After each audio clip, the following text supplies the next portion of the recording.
Hello, everyone, and welcome to the 11th edition of the Menchik Memorial.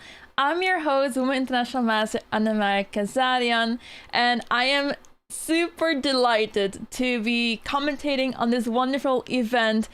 It's a slight bummer that I was invited originally to participate in this tournament, but the organizers were looking for a woman grandmaster. My application of the woman grandmaster title is still pending, so unfortunately I was not able to participate here.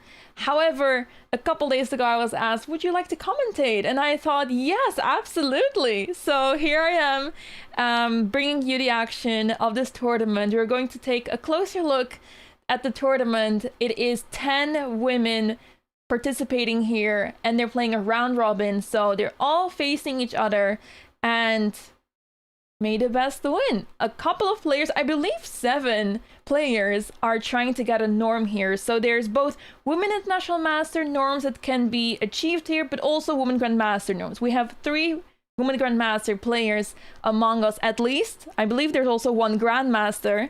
So that way there are 3 Women Grandmaster norms. Well, there's 3 players that can help to contribute for a Women Grandmaster norm. But you'll have to score a lot of points as the norm fighter. So, yeah.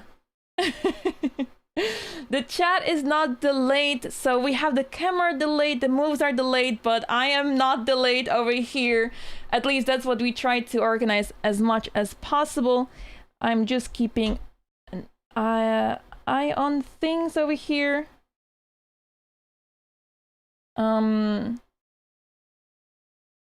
We're still sorting things out, by the way, because there's a lot of technical difficulties happening here, but we're trying our best to work it out well.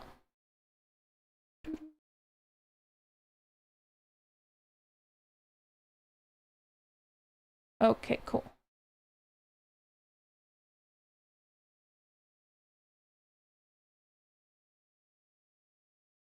Okay, perfect. So yeah, hope you guys are as excited as I am about this tournament. I've been watching this tournament not super closely, but a bit from the side from time to time. As in the past couple of editions, there were some really amazing scores. In one edition, we had Andrea Navrotescu, who scored 9 out of 9. So she won all her games, which was quite a surprise, as she was definitely not one of the high-rated players. I mean, she was maybe one of the high-rated players, but not the highest-rated player. Like, it was a big surprise, as she was back then still 2200. So she had this fantastic score, and yeah, it's very possible. I mean, if you've got good tournament, it might just happen. In this edition, I do not have the list for you right here, right now, but I can show you or share with you the names of the players who are participating. We have International Master Klaudia Coulon. She's from Poland, very strong player. She is hovering around 2400 for a while now, I think. And yeah, I believe she was one of the later additions to this event. And then we have second place FIDE Master and Women International Master Lara Schulze from Germany. She is rated way above 2300 as well, so also a tough opponent for the norm seekers. And here on third place we have Grandmaster and Woman Grandmaster Keti Arahamia Grant. I believe she has Georgian origins, but she is playing for Scotland and she lives there, and yeah, she has a rating of 2270. So also a tough player to beat. And then we have Woman Grandmaster Elmira Mirzoeva, 2261 from England. I faced her very recently, also a tough opponent. I had a really tough game against her in the European Women Chess Championship. Then we have Women International Master Cécile Hossernot from France. She is about 2250. And then we have Women International Master Andrea Marioara Kosman, rated 2187 from Romania. I'm just going through the list over here so you have an idea who we will be following in this week. Also, we have a camera view over here so you see what the vibe is of the playing hall, how it's going. And yeah, the players were going out of the room earlier and they came back for some pictures, some group photos. So it seems to be great vibes in the playing hall already. And there's a big chance that a lot of the women already know each other. I know a few women already only from Foreign Seal, from the Four Nations Chess League. I've seen a lot of familiar faces from there. So there's a big chance that these players have faced there already. So yeah, they might know each other either from the Foreign CL or from other events across the world. Then to continue and finish the list of players, we have Women International Master Kasia Dwilewicz from Poland, rated 2150. Women FIDE Master Kamila Hrishenko from England, rated 2131.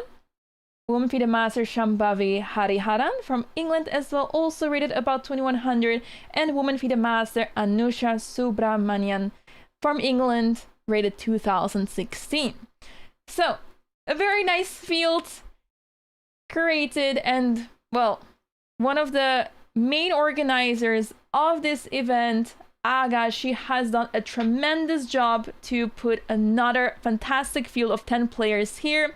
She has been organizing the event for a while. I know I've seen her organize this for some time, and she's also the person I've been talking to about this tournament. Thank you, Hamsterham. And yeah, she does a fantastic job organizing this event, getting 10 women together, fighting for norms, and promoting women's chess in this way, because we need more tournaments like this. We need to show that women are good at chess, that we can play chess, and that we have also very fun games to follow. And yeah, we appreciate her help very, very much. Right, I'm getting word from the chat that Claudia just arrived from Kanisa Open, which was a tournament in Hungary. So there are some players here that are very active players. And yeah, it will be interesting to see how it will play out in this closed tournament, because since this is a round robin, the players know each other's opponents in advance. So there might be some heavy preparation happening here. And it is always interesting to follow round robins because of this, because some games might have some new ideas being presented. In my own experience, when I have played in round robins, opponents tend to come up with really interesting ideas. And yeah, they try to find any sort of way to out-prep you. So that may just happen here as well. We see the first move being made, I believe also on the board that we're following, from Shambhavi against Ketevan. So yeah. Some pictures are being taken, but we do see the moves already. Mind you that we are on a 15-minute delay. I tried to put the cameras on a 15-minute delay. It might be delayed even more, as you can tell. But that's better than having a view that's 15 minutes ahead. So yeah, so at least you have a good impression of what it's like in the playing hall.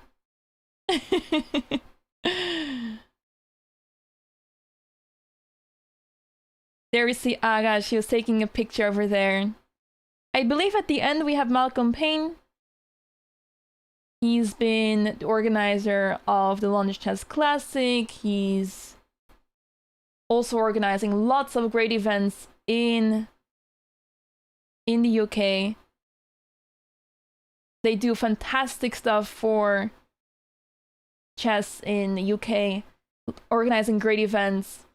And yeah, if you are not aware, Malcolm is also running for, I believe it is vice president, co-president of FIDE. And yeah, we'll see how that goes.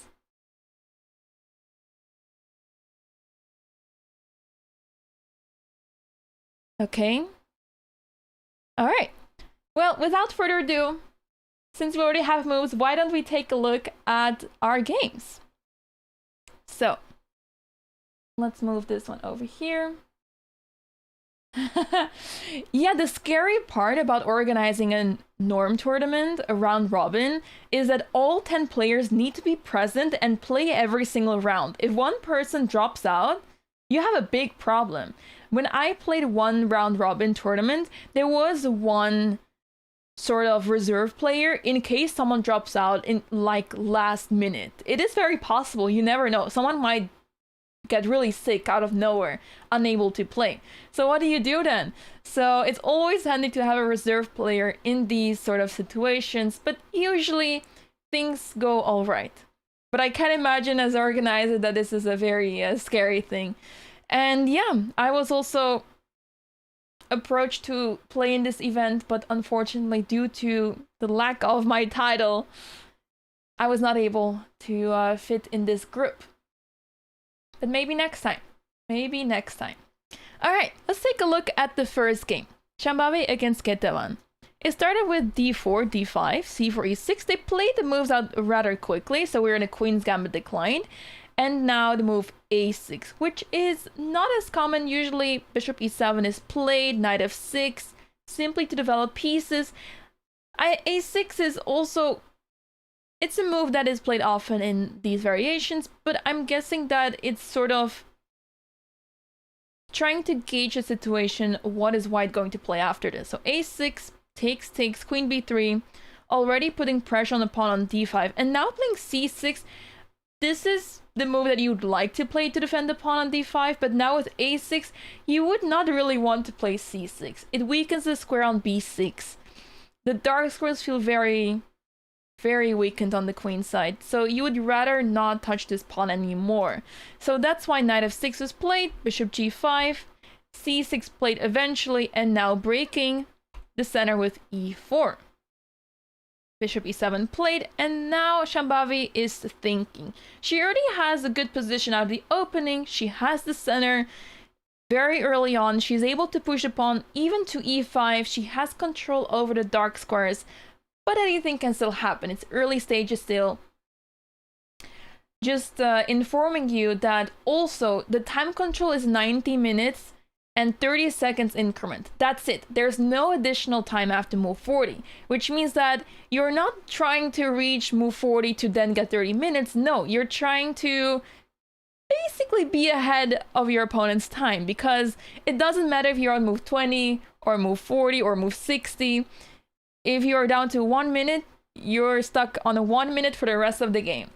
And it is just very important. It's very important to try to stay ahead on your opponent's clock, because in time trouble, anything can happen. You can play the first 20 moves super perfectly fine, but after that, if you're down to 1 minute, if you then start making mistakes because of time trouble, that might hurt a little bit. So you have to divide your time carefully and don't waste time whatsoever. In generally, it's not a good idea to waste time in chess, but we would like to stay ahead on our opponent's clock and only use the time when we really need it. And 90 minutes may seem like a lot, but time flies, especially in classical. Aha, it's played. Carson played a6 a couple of times. It's become pretty popular. Perfect. Perfect. Yeah, so Shambhavi is spending some time now. It makes sense to try to go to e5 and occupy the center, as now with bishop e7 there's no pin anymore on this diagonal. So now white has to make a choice. Perhaps white is considering also to capture here, because if you take here, pawn takes, the pawn on d4 is hanging, but is it a good idea for black to take that? I would not be so sure about that, because there might be some ideas with long castle, d takes c6. It gets very dicey over here. So yeah, already a funky position, surprisingly enough, out of a d4. In fact, it was a Queen's Gambit decline, so to get such a funky position already so early in the game, it's very, very exciting.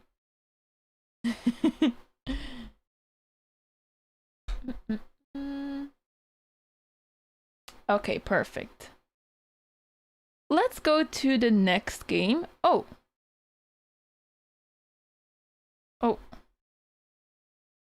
okay. I believe I'm seeing double games. That is not correct. Okay, we are in... So I'm seeing round 1 and round 9. But that's not right. Okay. Let's take a look at another game. I'm just checking if the pairings are correct on here.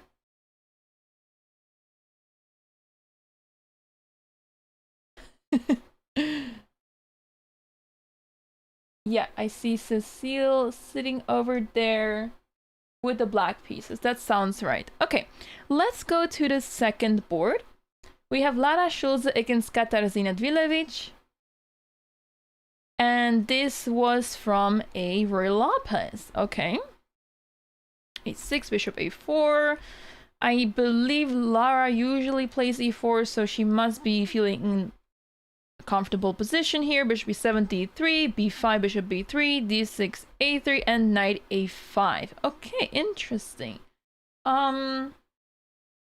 It's surprising to see that Lara is already thinking here, because you play a3 with the idea to play bishop a2. So I'm not sure if there is a lag happening here, or if something else happening here, or this comes with this as a surprise. But for now, Lara is down to 1 hour and 17 minutes. I have a bigger suspicion that there's something with the DGT board, but yeah, this is the position that we're seeing right now. Just your average Roy Lopez position where white has this light squared bishop that you usually want to hold on to. And by playing a3, so either you play a3 or you play c3, but now that a3 is played instead, you have the opportunity to play knight c3. Usually the knight reroutes to through d2, f1, going to e3 or g3, but now that the pawn is played to a3 instead, now we can think of knight c3 and then knight d5 controlling the center this way. Of course, we can still try c3, d4, but that's not entirely the idea behind playing a3. That would defeat the purpose, so yeah. In any case, let's see how this board will update, because I'm not sure if this is how the board is right now. So let's just switch to a different game.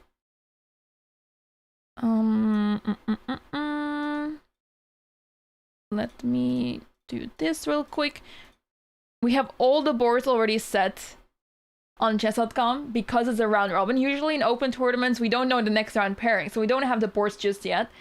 But here, in this case, we have all the boards set already. We already know the opponents, we already know who is playing who in which round, so that's why all the boards are set already. So I'm quickly trying to navigate here. Okay, what happened here? This is the game between Claudia and Camila, starting with e4, d6. Okay, d4, knight f6, knight c3, knight bd7, f4. I believe this is called the Austrian attack, with f4 claiming the center. But after e5, knight f3, c6, okay. Apparently, white had a really good opportunity to take the advantage here by simply capturing the pawn on e5. D takes e5, d takes e5. And here, it turns out that f takes e5 is better. As after knight g4, I believe you can sacrifice the pawn and then play sort of knight g5 and claim the initiative this way, because knight g5, you're attacking the pawn on e6 and you're attacking the knight on g4. And if you try to defend both by moving, let's say this knight, let's say knight df6, then queen takes d8, king takes d8, knight f7 is a fork. So then the only move to defend f7 as well is knight de5, so this defends everything. But this feels like something is wrong with black's position. The knights are very loose over here. Queen takes d8, king takes d8 will be played. It doesn't feel right. If you can go for this with the white pieces, you'll be very happy. So yeah, it might only be Austrian if against g6. Right. Yeah, that would make a big difference. Yeah, I recognize this setup, But we do miss g6 in these variations, so this might be something that Claudia prepared and is playing against. For this reason, she is usually very well prepared. When I played her, I got some tough positions against me as well, even though I played a line that I don't really play so much, or I haven't played that much, so I didn't think she would be well prepared against it, but turns out she was prepared against that as well.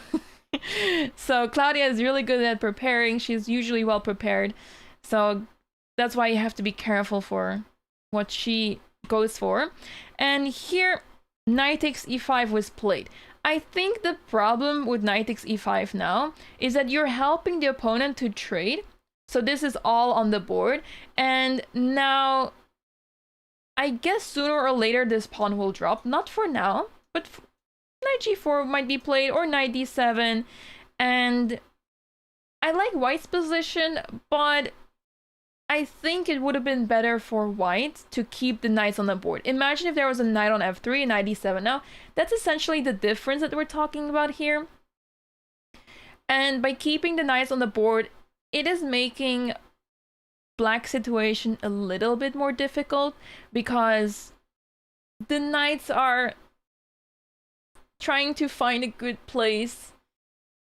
And with the limited space, it might be a little bit difficult to do that. So I think it would have been in favor of white to keep the knights on the board.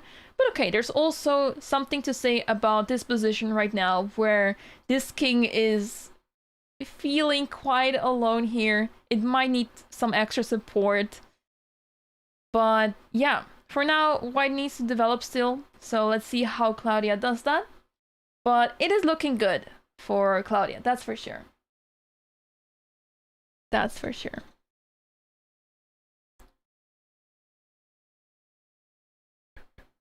All right. So, for now, this position, they already they went very quickly out of the opening. I want to say straight to the end game, but we're not quite at the end game just yet, because there's still a lot of pieces on the board. Usually, people call this the queenless middle game. So it's still sort of a middle game, but without queens. So, yeah. It might take a while for us to reach the real pure endgame. But okay. Bishop f4 played, defending the pawn, makes perfect sense. And soon, Claudia is probably planning to play long castle to then give a check with the rook here. Or simply to prepare h3. I think h3 is quite a big threat, because the knight is really stranded on g4. You'll have to think of moves such as g5 to try to distract the bishop to then take on e5. But just to quickly illustrate, g5, there is a check here. So you cannot do this right away. So you have to prepare that. But instead, bishop c5 was played, and turns out that the computer is far from happy about this, because bishop c5, well, let's have a look. The idea is simple, developing the bishop and trying to get the knight to f2. But the problem is that what is happening once this knight is reaching f2? So let's say white plays h3, knight f2, rook g1 would not be a good idea because there's a bishop on this diagonal. Instead, rook h2 would be a better idea. The rook is, surprisingly enough, very safe here. And then the question is, how does black proceed here? How does black save the knight? It's looking very difficult. Bishop to g3, you can pick up the knight here. Yeah, this is quite challenging for black. So Claudia is already doing fantastic in this game. Okay, let's move on to the next game. Anusha against Elmira. Let's see what is happening here. Knight f3 played, knight f6, b3, g6, okay. Solid setup, g3, b6, okay. Double fianchetto, perfect. Short castle, and then it's basically waiting for who is going to take control of the center first. So here, white takes the control first with d4, c5, c4, c takes queen takes d4. These positions are quite tricky. You have to understand well what to do here with black. I have been in these situations and I did not quite understand well what I was doing here. So that's why I know that you have to know where to put your pieces in these sort of structures. Especially if you're used to taking control in the center early, you might feel uncomfortable in such positions because, let's say with black, your center pawns are still at the starting position. So it's a little bit difficult to understand how to proceed here, where to put those pawns. We played d6, yes, that's what Elmira played. Knight c3 and knight bd7 played. Very good. In one of my games, I believe I played knight c6, and that was proven to be the wrong square for the knight, because yeah, it's just not doing much there, it's not helping as much, and it's actually helping white to apply more pressure. There's pressure on this diagonal. Also, when you play knight c6, you might run into a pin here, so you want to keep this bishop open as much as possible. Knight bd7 played by Elmira. And yeah, we're now in this position. Anusha has been taking her time here. It's a difficult position because you have to figure out how to continue from here. Your pieces are mostly developed, so now the question is what's next. We would rather not play e4 so quickly with white because then it might become a weakness. We don't really want to shut down this diagonal that quickly. Perhaps developing the rooks could be a good idea. But we do have to keep an eye on knight e4. That seems to be a dangerous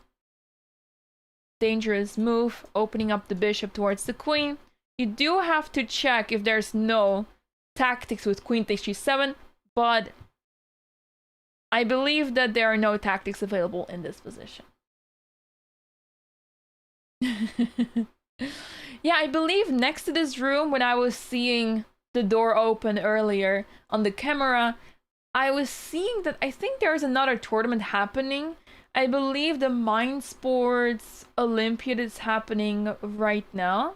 So there might be another tournament happening in the room next to this room.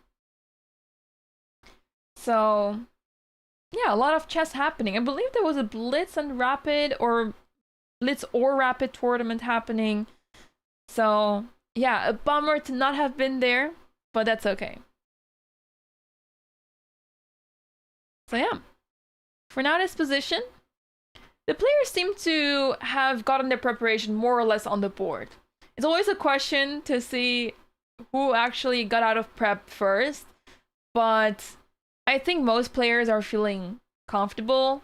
Although in the game of Claudia, I think Claudia has taken initiative very early on already, so her prep seems to have worked out quite well. Rook 81 played the logical move, and now the question is, will Elmira play knight e4 already, yes or no? She may not want to simplify so early on, because with knight e4 you're essentially initiating a trade with knight takes c3, bishop takes, and then bishop takes, and let's say queen takes, not from here, but the queen will have to move here. So just to remove all the arrows and just to show you, knight e4, let's say queen, let's go with queen e3 just to be safe. Knight takes, bishop takes, and then bishop takes and queen takes. And then we're in this position. The question is, would you want to play this with the black pieces? Perhaps if you want to try to win this, it's not as easy with less pieces on the board. But this might also be a strategy, because taking your lower-rated opponent to the final stages of the game, it might prove to work. So let's see if she is up for this, because the problem is, what else can you play here? You don't really have a good pawn break here with black. If you play e5, you lose a pawn on d6. Pushing d5 is never going to happen. And yeah, you don't have much with a6, b5, that's not quite happening. a6 would only be played with the purpose of stopping any sort of knight b5. But other than that, I don't see b5 ever happening. So yeah, it's quite difficult to improve the position with black. as your pawn structure is quite fixed. So perhaps playing knight e4 and going for the trades may not be such a bad idea. Okay. Let's take a look at our final board, the one that we have not seen yet. Anna-Maja against Cecile.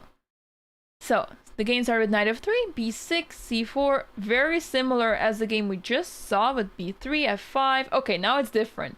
f5, more looking like a Dutch, but without d4, so that's interesting. Bishop b2, knight f6.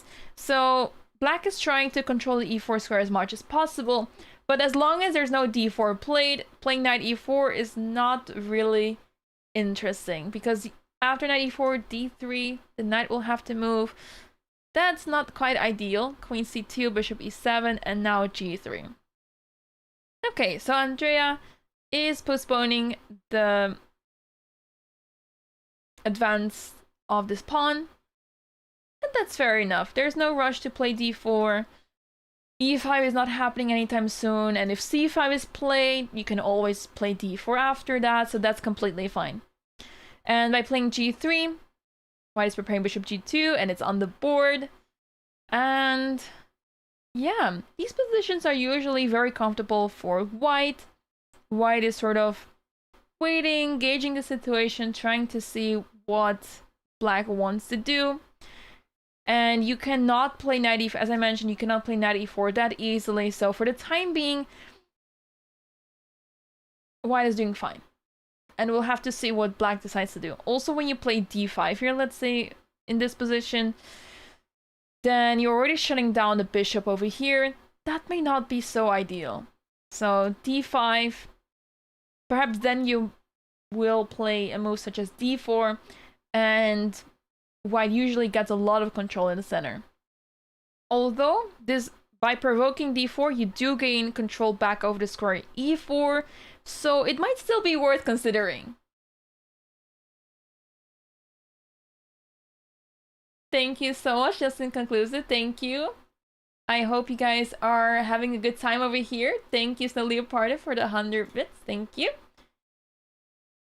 We are also live on the not the European. I keep confusing the names. On the England Chess Federation's channel, on their YouTube channel.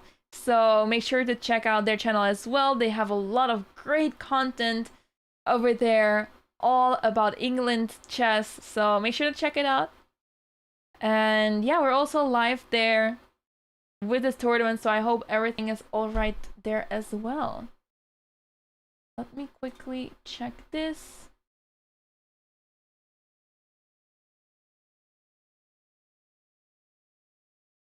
I have a shared chat function, so I can see all the chats in one place.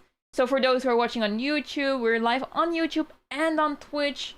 So we would like to share this tournament with as many of you as possible.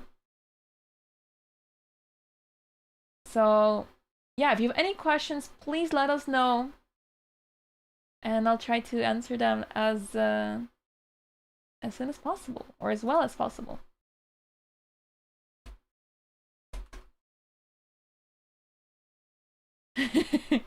Yes, we are live on YouTube too. At least that it should be working. Okay, so far so good.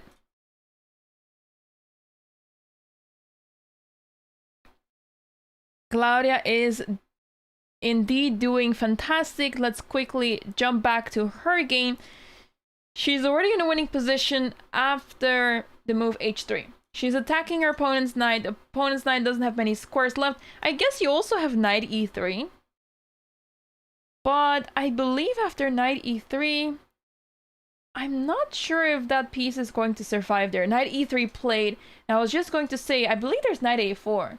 Because you're attacking this bishop, and the ugly part of black's position is that after knight takes f1, knight takes c5, this knight is trapped again. Bishop on f4 is doing a fantastic job to trap this knight on f1. And yeah, let's say after b6, you simply drop the knight back and you're just capturing the knight on the next move. So that is not right. You cannot take the bishop here. Well, what can you do? I guess there's knight takes c2. I actually missed it at first. I only just noticed it. So after knight takes c2, I guess this is possible, but... king d2, knight takes a1, knight takes c5, and I guess the knight is trapped once again, but at least black captured a rook. So that might help matters a little bit. However, we do know that two minor pieces are significantly stronger than a rook. So for that reason, white would still be winning here, but it's much more difficult than being a full piece up. Of course. But yeah, should still be completely winning here for Claudia. So perhaps she spent all this time calculating this, because now knight e3, or she might be calculating it now. Because obviously she doesn't want to play bishop d3 because knight takes g2 is a big problem. Losing the pawn and a bishop on top of that with the fork. So I'm sure she's not looking at that, but she might not be so sure about the position and take on e3. So this is a critical position. This is a critical position. It is important to play knight a4 here, and I know that Claudia can find that. She is capable of finding knight a4, allowing knight takes c2, with the idea that white is capturing the bishop here, as well as the knight, even after taking the rook. So let's see if she decides to go for that. But since she played h3, I'm quite confident about this. Yes, this is not looking good for black already. So let's see what Claudia decides to do here.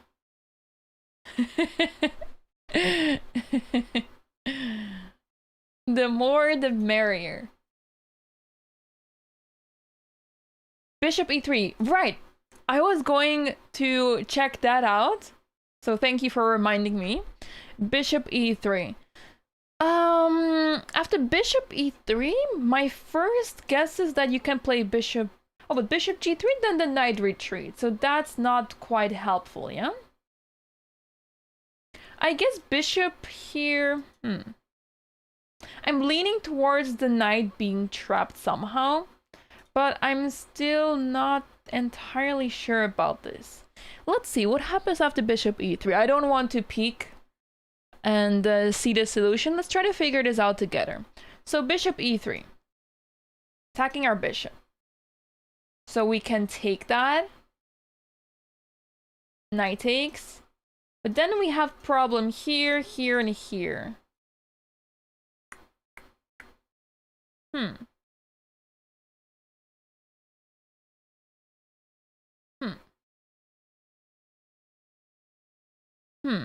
No, I'm not entirely sure about this.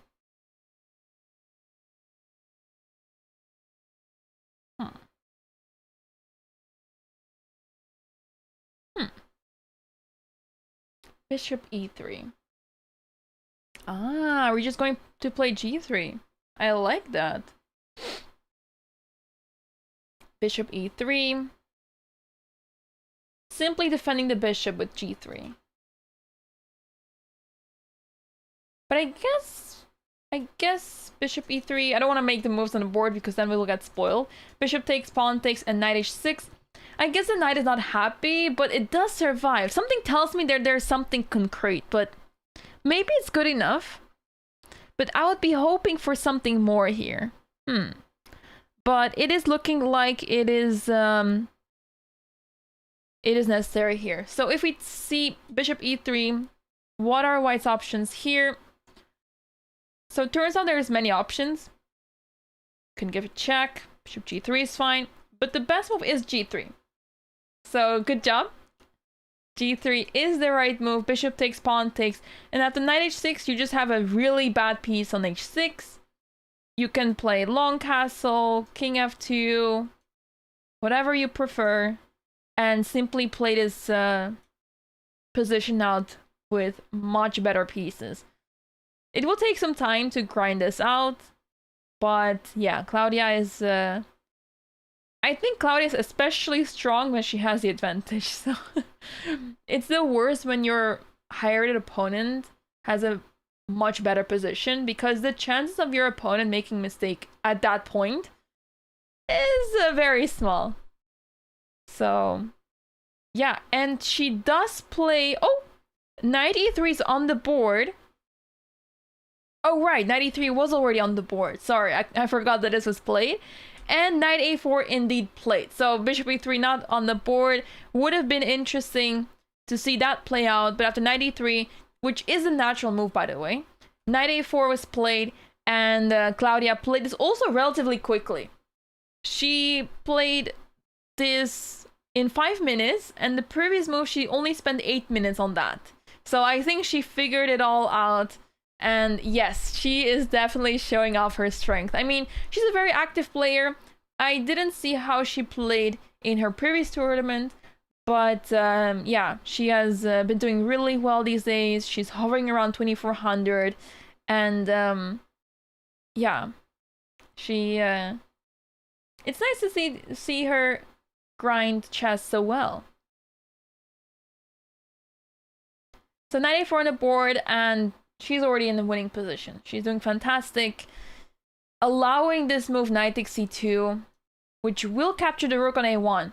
But because there's a bishop also attacked here, and this knight will get trapped on a1, she will get 2 pieces back for the rook. Oh, she lost about 30 points in Hungary. Oh, that is painful. Well, you know what they say.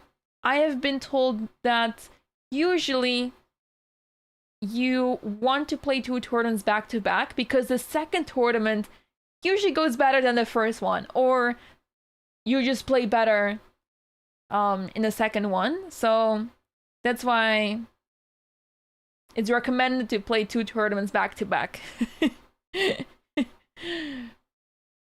But yeah, that's painful.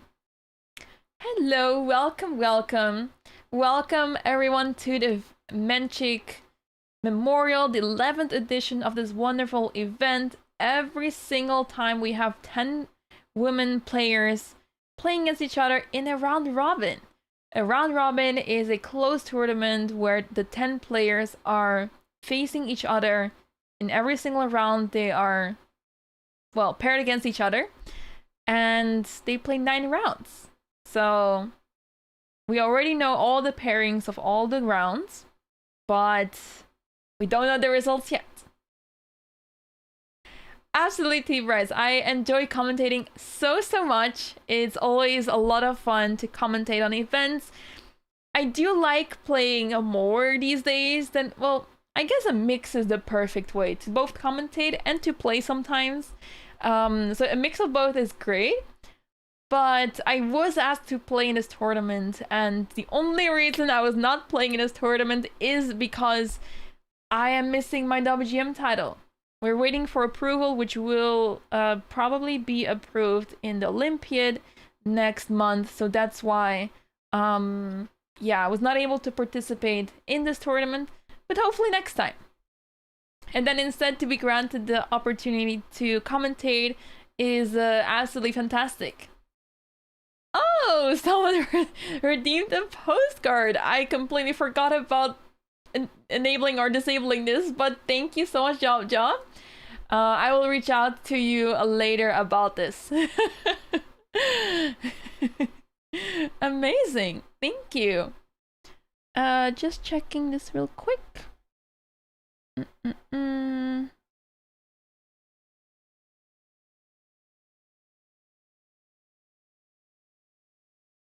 Okay, perfect. No, it would only be temporary, Nude. Don't worry about this. It would only be very temporary. Okay.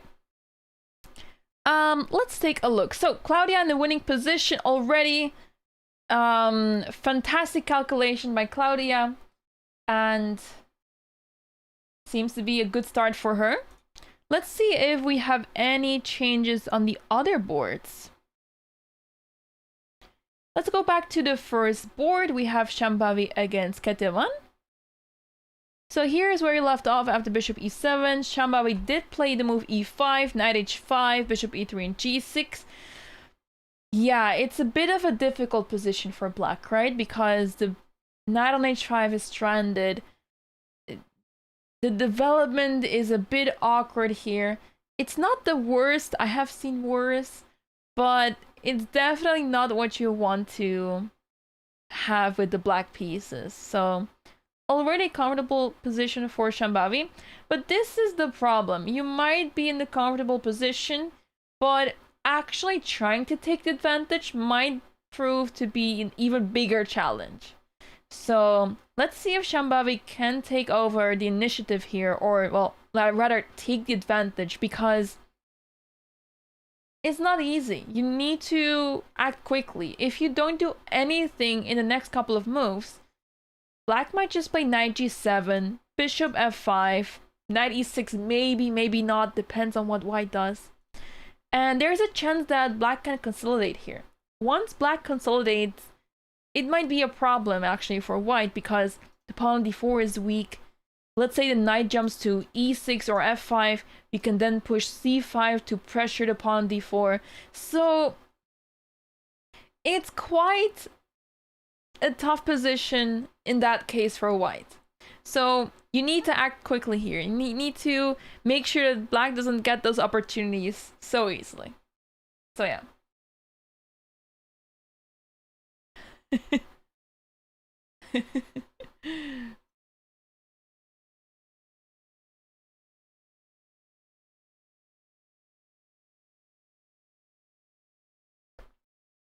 Okay. So yeah, very nice playing hall, by the way. Let me just quickly check. They are playing at the ILEC Conference Center. If you are well known in London, you might know where this is. I'm not so well informed about London, so it doesn't tell me so much. But yeah, I really loved London when I was there. I was playing in the London Chess Classic. I didn't get to see much of London, but I did get a nice night tour by car with Jay and with Hamsterham, with Hemin, and yeah, that was wonderful. It was absolutely great. We got a nice tour around the city, and yeah, London is a beautiful city. So I'm looking forward to going back to London someday. I didn't get to see the Arsenal Stadium, that's true. Ham's actual name, Hemin. Hemin. It's not so private, but I'm so used to saying his username, so yeah. Okay.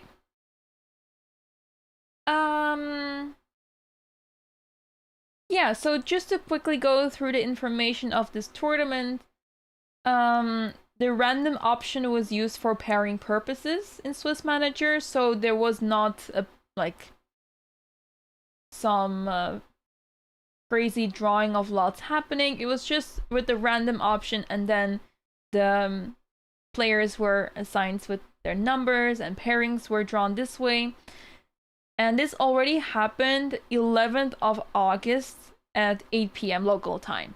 So since then, the players know the pairings, which has been like about 2 weeks from earlier.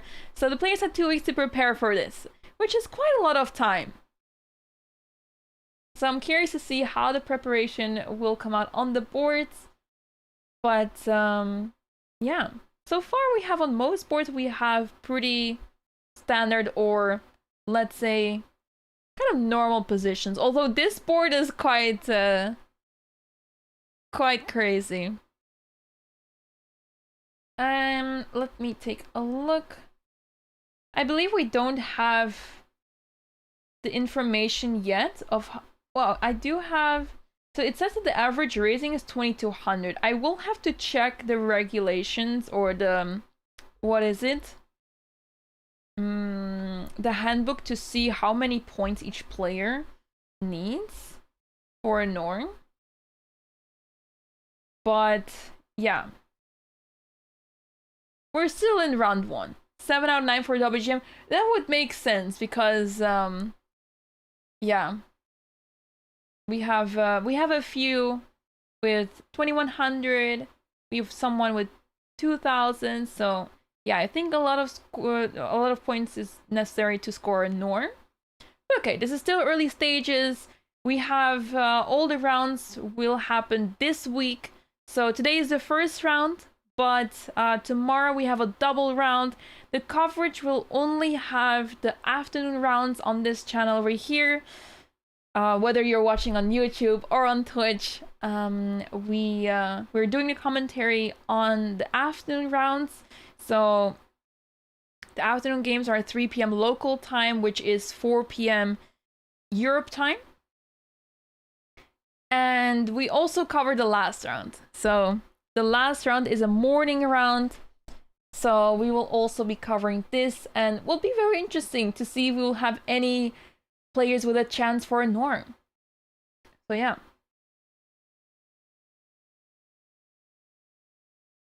It is strange you don't have delay. We do have a delay. We have a delay of 15 minutes, both on the camera as well as the moves. So we do have a 15-minute delay. All right. Let's take a look. No move has been made there just yet.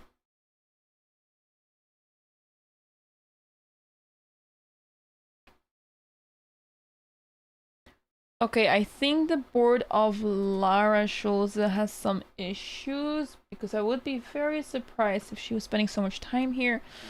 So I hope that can be fixed soon. Let me write them real quick.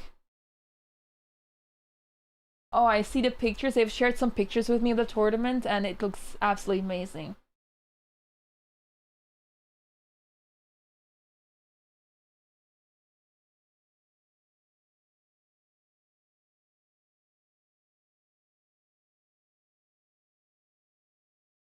Okay. Yes, because I would rather have everything delayed except the stream, because in the past I've commentated on, for example, the European Individual Championship, and it does feel a bit bad when people have questions in the chat about the tournament or the games that we're analyzing, and you only see them 15 minutes later. So the chat interaction is very less, and we would like to have people talking about the tournament or what they think of the games, what they think of the players, perhaps. Maybe you're rooting for a player in particular, so let us know if you're rooting for someone in particular. Maybe you're from Germany, so you're rooting for Lara Schulze. We do have 2 Polish players, so there will be some division there, maybe. But yeah, it's always nice to have live interaction with the audience, as I think that helps a lot with such tournaments or chess in general. Yes, you can let me know what you think of the commentator too, but I might not read it or try not to. Okay. Let's see. So in the game of Andrea against Cecile, looks like there was a trade that happened earlier. Let's go back a little bit. So there was some development here. Bishop g2, knight e4, d3. Apparently there was a better opportunity here. I guess it has to do with the fact that with knight e5 you would pin this knight over here, which could cause some trouble for black. But it's not very trivial. It feels very unnatural to play knight e5. But then again, I am a center pawn pusher, so I am personally not familiar with playing without the pawns in the center. So without the pawns in the center, it feels unnatural to play knight e5. But I guess it's really nice that, let's say after d6, knight takes e4 is already quite interesting, as it looks like you have a problem with d takes e5, right? Because the knight here, well, it's an even trade now, and this knight is pinned, but it's actually not pinned at all. Knight f6 check is a discovery check, because let's say bishop takes, and then you have bishop takes b7, and you are winning the exchange here. After all the trades, the rook is trapped on a8, and this will be winning the exchange. So that is why After knight e5, d6 is not quite happening, and now that the knight is pinned, this is quite unpleasant for black. So this was a good opportunity to try to take the advantage in this position with knight e5, but it's not a natural looking move. You really have to understand the position well and focus on this pin right here. But instead, d3 is the more natural looking move. It makes more sense to play this. So knight takes c3, bishop takes c3, now bishop f6. So we're in a normal position, the knights have been traded, and the more trades happen, the better for black, because with black you always get stuck here with your pieces. The lack of piece mobility is making it very difficult for black to play, but for now, black is doing just fine. Already one pair of knights off the board, offering the trade with the dark squared bishops. Now the short castle d6, this knight will probably be developed to d7, and yeah, black can be very happy in this position.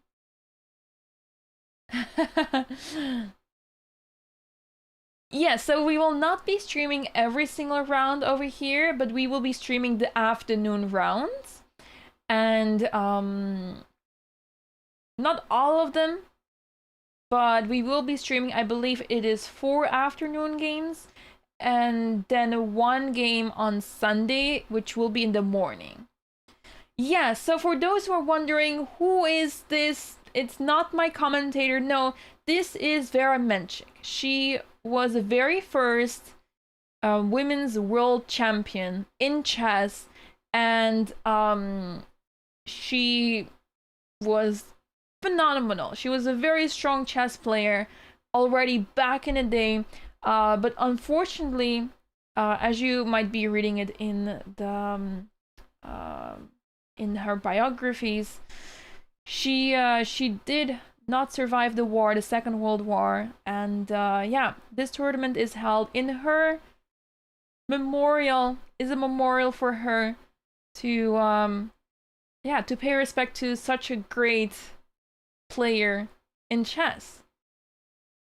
She was gone too soon, but of course her name will not be forgotten, and it's amazing that we are able to carry her name on in initiatives such as this one. So yeah, I was actually not informed on her biography until I learned about this tournament. Then I was thinking, oh, let me check it out, like what's going on, what is her biography about, and now I'm even more intrigued about reading more about it and wanting to learn more. So yeah, fantastic chess player. I believe she was playing for England for the most part of her life. I believe she was in pre-Twitch, yes, pre-internet. She was in the UK since 15 years, I believe. So she has been in the UK for a while, but she was originally, I believe, from Czechoslovakia, and for Russia, something like this. She has some origins from Eastern Europe, but ultimately she was living in UK, I believe, for most part of her life. So yeah, e4 is on the board. Mind you that the players do not get extra time after move 40. They only receive 30 seconds after every single move, and that's it. You're only relying on the 30 seconds at some point. So if you're down to 1 minute, you only have 30 seconds extra. You're never getting time back. So it's important to play fast or try to manage your time well, because once you get low on time, you will be suffering for the rest of the game. So it's a tough format. Only 90 minutes on the clock. So let's see how the players fare here.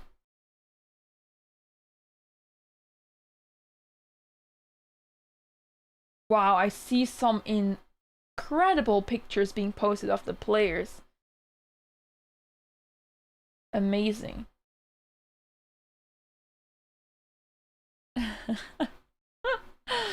Okay, let's take a look. Okay, I want to quickly go back to Claudia's game as she's completely winning now. Just quickly scrolling back. Knight takes c2, played with check, king d2. The only move, by the way, that wins. King d2. Because if you play, let's say, king d1, the whole idea is that after, let's say, well, king d1, knight takes a1, the whole idea is that we take the knight with our rook. So if you waste time and put the king here in the middle, then there's a chance that black might just recover from this. So let's say there might be a way to play bishop e6 and to win this pawn on a2, or try to help the knight in some way. So now if b6, the knight moves, there's already bishop e6, helping black a lot here. So we don't have the time to waste here. So that's why Claudia played king d2, the right move, knight takes a1, knight takes c5, and now we're in this position where on the next move, this bishop will be moved, let's say, to e2, winning the knight on a1. And black does not have time here to save the knight. Let's say b6 now, knight d3, and if bishop e6 now, well, unfortunately too late, because with bishop e2, we're already attacking the knight. Bishop takes a2, and now rook takes a1. It will be 2 minor pieces against the rook. Yes, black does have the extra pawn, and there is a double pawn in the center of white, but the 2 pieces, the 2 minor pieces, will prove to be very powerful. Also, the bishop pair, it will be too overwhelming for black. But white might still have to play this out. So, it always excites me a lot when I see someone in a winning position and they still have to convert it to a full point, because that may not be so easy. We look at the computer and we see an evaluation and we think, oh, that must be completely winning. There should be resignation in a few moves. But it's actually not that easy sometimes. So I do really like it when I see, let's say, my opponent who's completely winning. I like learning from the fact that they show me how to actually win the position. Because if I had this position, would I actually win this so easily? Yeah. So I really like it when my opponent shows me how to win. So I can then learn, okay, let's say if I have this position next time, then I know how to win this. I get really inspired by this. There have been many situations that I didn't win a position that I should have won. So it's very important to have this skill to be able to convert a winning position to a one game. Yes, I saw this game yesterday, Newt. I saw this game Phoebe was playing in the Maya Chess Festival. She was down a piece, but yeah, there was some inaccuracy in the endgame by her opponent, and yeah, then suddenly there was no way for the opponent to win anymore. And that's why it's so important to stay sharp at all times, stay focused, and not to loosen up once you are in a winning position, because that's the tricky part. You're in a winning position, but yeah, you still have to convert it. So you cannot relax until it's over.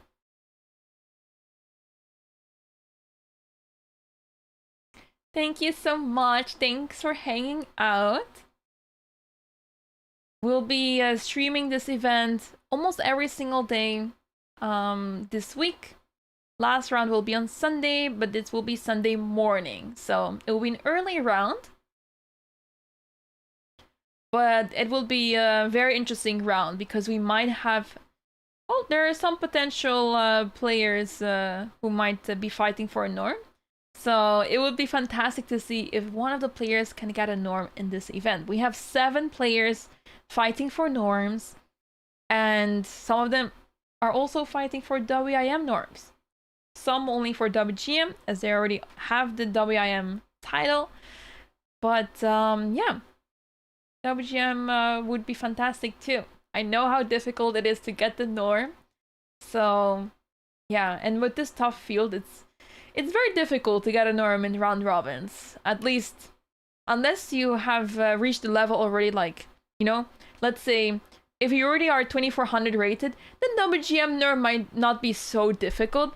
But if you're 2300 or let's say low 2200, it might be very difficult to get the Nord. Like, you have to overperform by a lot. So yeah. Couldn't she have moved the white bishop to that space first and then castled rather than king d2? The problem was totally juvenile that she was in check. So it would have been ideal, but she was in check here. And there was basically no time for it otherwise. This was all forced, and there was no time to castle. So that's why it was not possible. The king had to go out. And earlier, moving the bishop, there was no time for it either. Over here. With bishop d3, then this would be hanging. So yeah, it was check. King had to move. That's why this is all forced. b6, knight a4. Clinical conversion here, as rook takes a1 is coming up next. And yeah. Well, actually, rook d8, you do have to be careful still, because rook d8 is threatening bishop a6. If you just take here, I think there's a problem here with bishop a6. Wow, you're actually losing this with white. So be careful here. Black still has some tricks. Rook d8 is on the board, but I expect Claudia to not fall for this. She will definitely see bishop a6 as possible.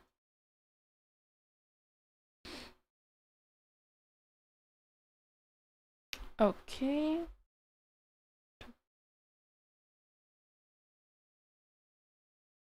Okay, let's move around a little bit. Okay, board 2 has been sorted out. That's fantastic. We'll go back to that one soon. Oh, what happened in the game of Anusha and Elmira? How do I see a dark squared bishop on b2 without a not light squared, dark squared bishop of white? How did that happen? So knight e4 was played, queen e3, rook c8. Ah, very clever by Elmira. She's not opting for the trades, mostly because this is not forced. She can keep the tension. This knight is pinned, and Anusha actually took on e4, bishop takes b2, and now knight d4. Interesting decision. She's deliberately giving up the bishop pair. Well, it does help that this bishop is a little bit stranded now on b2. But it does feel very unnatural. At the same time, white is threatening moves such as knight f6. Or maybe even knight takes d6. That could also be interesting. So there are some threats in the position, and you have to be careful. I think knight takes d6 is a serious threat. So let's say a6 is played. Does that allow knight takes d6? Yes, knight takes d6. The threat is you're attacking the bishop as well as the rook. And if pawn takes, the bishop will be captured and you just won a pawn. And well, you're gonna win more this way. But obviously it was just to illustrate what might happen in case of a random move.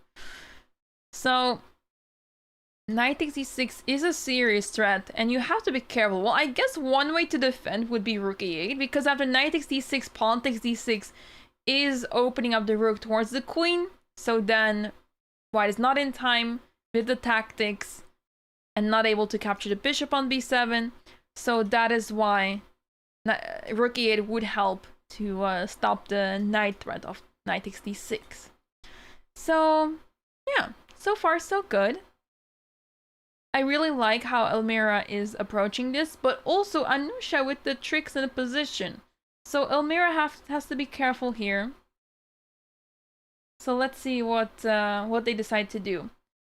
I do see that either the camera or the moves are more delayed than the camera, because I see Elmira walking around while it's her turn on the screen. But that's okay, as long as you guys have sort of a good idea of what is happening in the playing hall. It's always nice to have a bit of a view of the environment. I really like how much light there is in the playing hall. There's also light next to the table, or next to the board rather, on the tables. So yeah, looks like they made sure that everything is taken care of here. I also see a lot of water bottles, so that's perfect. Hydration is important. So yeah. All right. Let's take a look at a different game.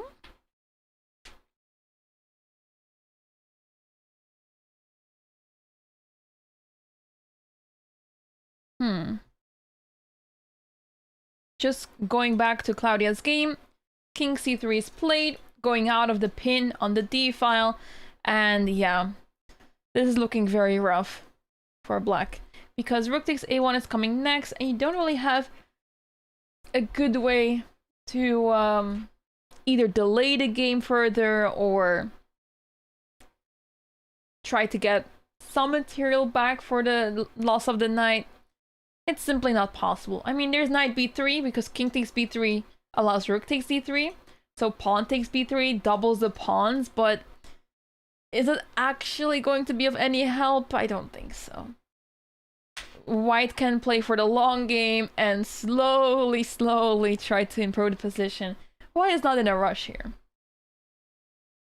But this may just happen.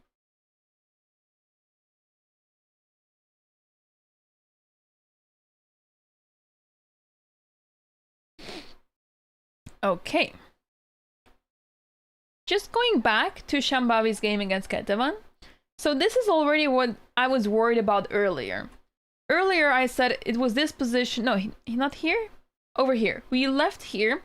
And here I was saying I would be worried here with White that if White doesn't do the right moves, if you just make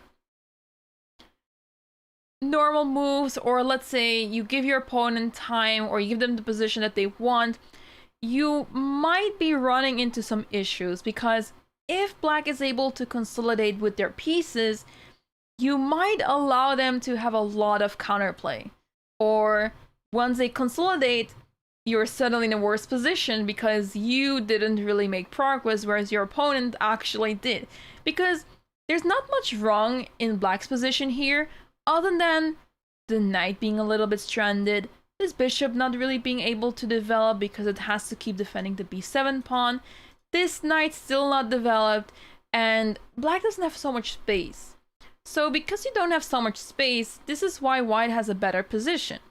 But then g4 was played, and this is still fine, but the main idea is that after bishop takes g4, queen takes b7, you take the pawn on b7, and black's queen side is, well, not falling apart yet, but very close to. Actually, you have to move the knight to d7 to defend the rook here.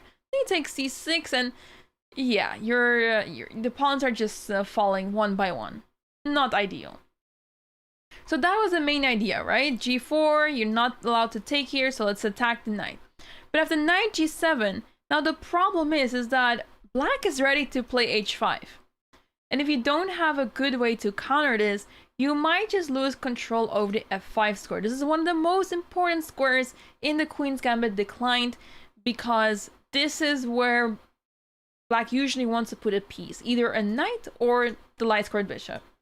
So here, white played the move bishop g2, and this allows black to play h5 immediately. And I don't see how white can recover from this. I mean, it's not the end of the world, but it's definitely what black wants. Black wants to play h5 and take control back of the f5 square.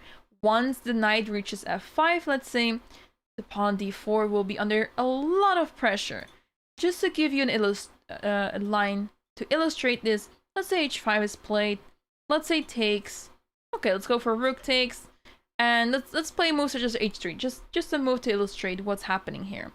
Let's say knight f5, knight f3, and now you can already start thinking about c5. Well, perhaps you need to look at the d5 pawn because it might be hanging, right? But the main idea that I want to illustrate is that after d takes c5, there might be d4 ideas. Now, it's not the end of the world, because white can always play long castle or simply put the rook to d1 to pin it on the d file. But the main idea is that you have to be careful, because black might be able to play c5 followed by d4. So you have to keep an eye on this with white. And that's why you have to make the right moves, which is not easy at all. It's not a given, but that's why the computer gives a good position here for white. But I was already worried over here that it may turn around very quickly just because you will have to play the right moves, and that might prove to be quite difficult. So I'm not surprised at all, because this may happen to anyone, that you're in a good position out of the opening, but then what's next?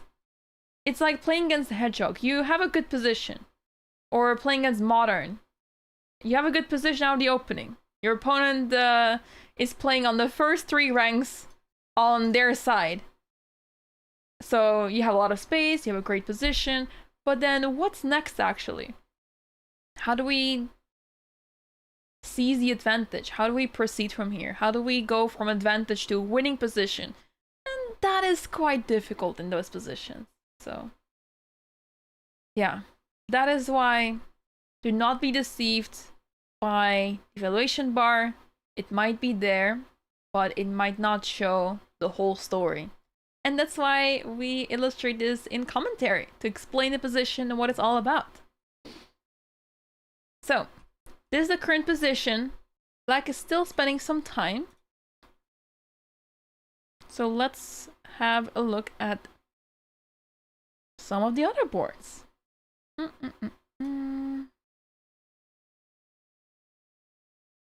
Earlier I was told about this game of Cecile, so let's take a look. Andrea against Cecile.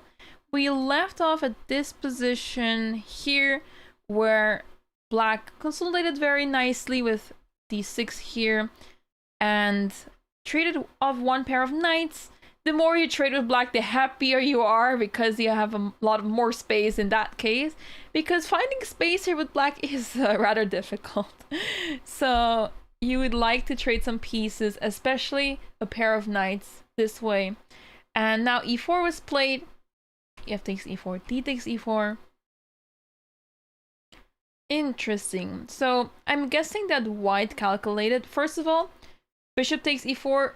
It's a bit deceiving, but after queen takes, bishop takes, there's a rook hanging. So you're not losing material here with white, but instead Black is losing material. So that is why this is not hanging. But then the question arises, what if bishop takes e3, queen takes, and then bishop takes e4? What about this?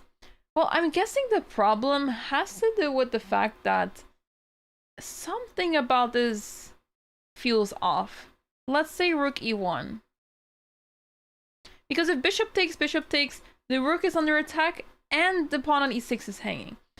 And in those positions, white has the upper hand because the knight doesn't really have a good square. It's really hard to navigate with the knight. You have the upper hand here with white because you're controlling the e-file, but also soon you can stack on the e-file and then get your rook to e7, and then it gets very dangerous. So very tough position in that case for Black.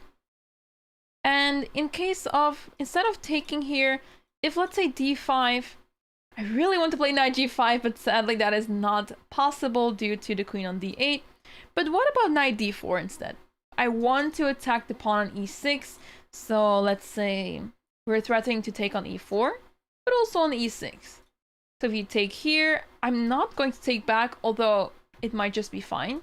But I would like to take here. Not just because everything is hanging, but there's also a checkmate threat. So that would, of course, make me very happy. So yeah. That's why it's so tricky here. And you have to be careful. So trading on c3 might be good, but taking on e4, I don't think it's that good. So yeah, you might want to hold off from taking that pawn on e4 whatsoever. Okay. Hello, welcome in. I hope you guys are having a fantastic day. Welcome to the 11th Menchik Memorial. This tournament is hosted by the English Chess Federation, and it is a 10-player round-robin tournament for women. So we have 10 women participating.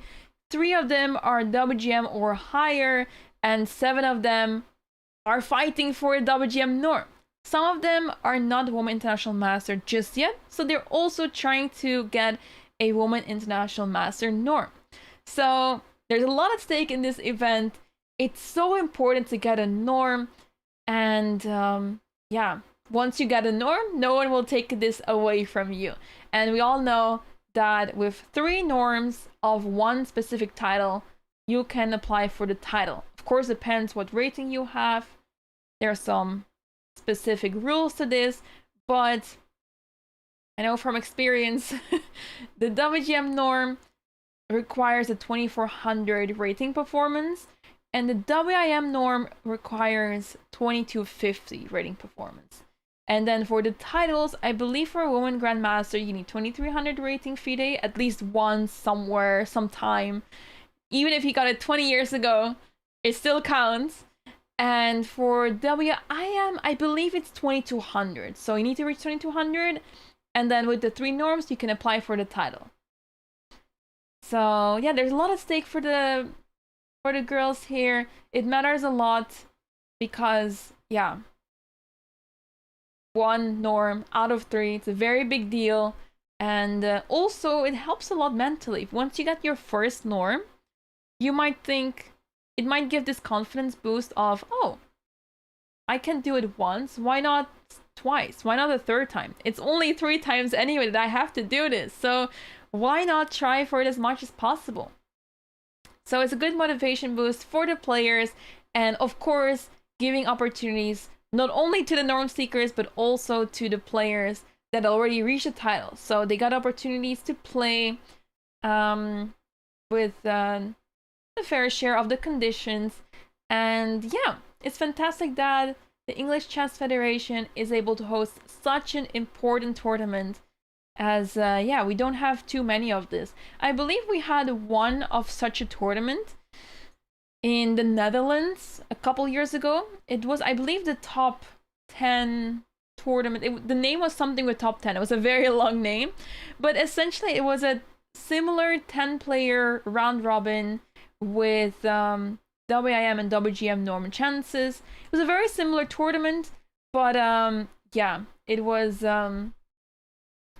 it costs quite a bit, right? There's a lot that goes into this, and yeah, organizers are doing their best to make this as smooth and successful as possible. And Aga Milewska, who is the main organizer of this event, she has been doing a fantastic job to make this tournament happen every single year. So kudos to her. And yeah, they also reached out to me for the commentary, so I'm very pleased to be commentating this event for them, to you guys. So yeah, it's always nice to take a closer look at tournaments, especially round robins. I mean, open tournaments are really fun to follow as well, but in round robins, you often see, you get a bit of a glimpse of people's preparation, or you get a hint of new ideas. So this is a big source of inspiration for many chess players, including myself, although currently I'm still in the survival part of openings rather than trying to come up with new ideas. First, what matters is survival, then you can think of new ideas perhaps. But yeah, it's always interesting to see which lines are played, how much the players are surprising the opponents, how much new openings we're seeing, or how much they already deviate in the early stages. It happens a lot, especially these days, that players switch from e4 to d4, or d4 from d4 to e4 to get the opponent out of the opening, and yeah, to get better chances in the game. Alright, we're back in this game. seems to be the case that Cecile did indeed take on c3, and after that she played e5, shutting down the position whatsoever, which is a very good idea. This pawn on e4 is now weak. Knight d4 is not quite happening over here. You'll have to retreat with knight either to d2 or e1, and then f4 might be played, but it's going to take some time. In the meantime, black can develop with knight d7, knight f6, or to c5. Knight c6 also possible, but then you're not aiming for much just yet. Well, I would be curious to see knight c6, rook takes, then control d4. No, not c6, rook takes f3. I think I meant to say knight c6. But, yeah, knight c6, aiming for d4, maybe. But I do like targeting the e4 pawn. It feels like a weakness on the e4, so yeah. Yeah. Who was Menchik? Very good question. Vera Menchik was the first women's world champion in chess. She was a very strong player already so long ago. She was born, I believe, in 1906, and unfortunately she did not survive the Second World War. She died to a bomb in 1944. Very sad story. I mean, you know, she was never actually beaten for the title. Like, she was, if I'm not mistaken, she was a world champion several times, and she still held the title when the Second World War happened, when it was happening. So unfortunately she died there unexpectedly too soon, and yeah, her legacy stays on, but it would have been nice to see her live for longer, so we would have seen more chess and more successes from her. But of course, her legacy stays on. Her name is still there, and yeah, she is a big pioneer of women in chess, really setting this tone, you know, and having helped so many women in chess to be inspired and yeah, continue playing chess. So it's amazing that the tournament is held in a memorial for her, to her, of her. My prepositions are not the greatest.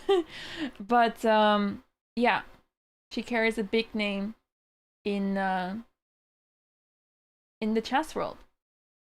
Yes, I think my microphone might be off because I have a very loud PC.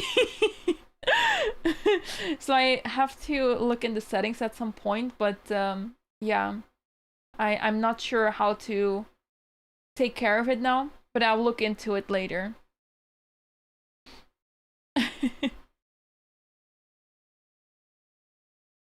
I tried fixing it today, but seems to not have helped it.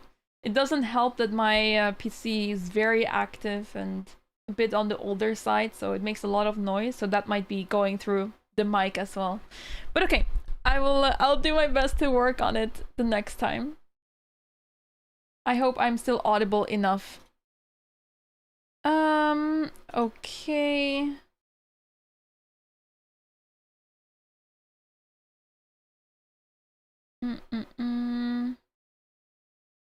Okay, let's have a look. Has Claudia already won her game? She's still playing? We can quickly take a look how she's doing. Yeah, I figured the mic is picking up some noises. Yeah, it's probably what you're hearing, the the computer. Yeah. All right. So, okay. So we left off here. Okay, Camilla is trying to fight as much as possible. Why was c4 not taken? I'm guessing because we just want to protect the knight here. Why did we not take here? Something tells me that, yeah, I think we need this pawn as a shield. Because if we take here, I think sooner or later rook c8 will be played with some suspicious attack on the c file, so we would rather not allow that. Bishop d7, attacking the knight, and then rook c8. It seems quite unpleasant, so no need to take that. Just play it safe with bishop c2, bishop b7, and continue from here. The knight is stuck here, so it might be necessary for white to maneuver this around, but it's very difficult because the knight is stuck here. Cannot go to c3. The king is stuck because he cannot run to the d file here. Knight cannot go to c5, so he might have to wait with that for a little while. But okay.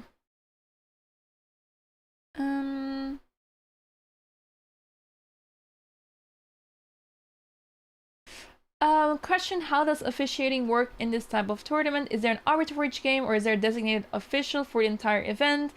Yes. I believe, I'm not entirely sure about the logistics of this, but I believe there is at least one organizer that is there every single day to make sure that big problems, logistical problems, will be addressed in case they arise. And there is one international arbiter at least present to make sure that the norm would be valid in case it would be achieved. And yeah, those two people are very important. Now, I believe that the organizer, who is Aga Milewska, she's, I believe, already an international arbiter, so she's a bit 2-in-1, but I believe there's more people around, or she might be playing the role of two people. I'm not entirely sure about these sort of things, but this is the information that I have. Yeah. Thank you, Strivus, for resubscribing. Thank you. Right, so we have to set that up. Yes, exactly. So b5, knight c5, the knight can jump to c5. All good. Feel free to ask any question you might have. I hope I can answer them, whether it's chess related or not chess related. Because yeah, it's a fantastic initiative with and it can be inspiring for many others. Maybe either for people to play or for people to organize such events. Because yeah, it's a fantastic initiative, and we'd love to see more of this. So Claudia is going to figure out how to convert from here, as she's in a completely winning position, and yeah, she just have to figure out how to proceed from here. One mistake or allowing one tactic might hurt her chances, so yeah, let's see what she comes up with. But for now, it is a serious threat, this idea that you had, Jenny, earlier. But if we prepared with rook c8, it is very dangerous, because then b5 becomes a problem. So let's say I was thinking, let's say rook f1 to prepare bishop g5. And I guess, well, black can always run, but I just wanted to illustrate that if you, let's say, do nothing, you play rook e1 doing absolutely nothing, no threats, nothing, rook c8 might be interesting to then prepare b5. And then the knight is trapped. So you have to be careful here. If I play h4 now, b5, and the knight is trapped. So we have to be careful here to not allow that to happen. What do we do about this? We make active moves, such as rook f1, preparing bishop g5. Because if you play bishop g5 now, there's f6. It's possible to play like this. Actually, I really like it because the pawn on f6 is weak, but I was trying to win material, so that's why I was ready to prepare it. But this looks very nice as well, because the pawn is quite vulnerable on f6. So next we can play rook f1 to attack it. Maybe e5 can be played later. So I like white's chances here. But the question is, does Claudia like her chances in that position too? Well, we'll find out very soon, I think.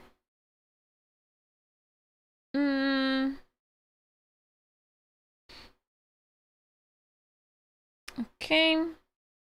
let's go back to the game of Lara shows against Katarzyna Dvilevich, because a lot has happened. This board was earlier. We were not able to access it earlier, but now it's back and we can take a look at it over here. Give me one moment.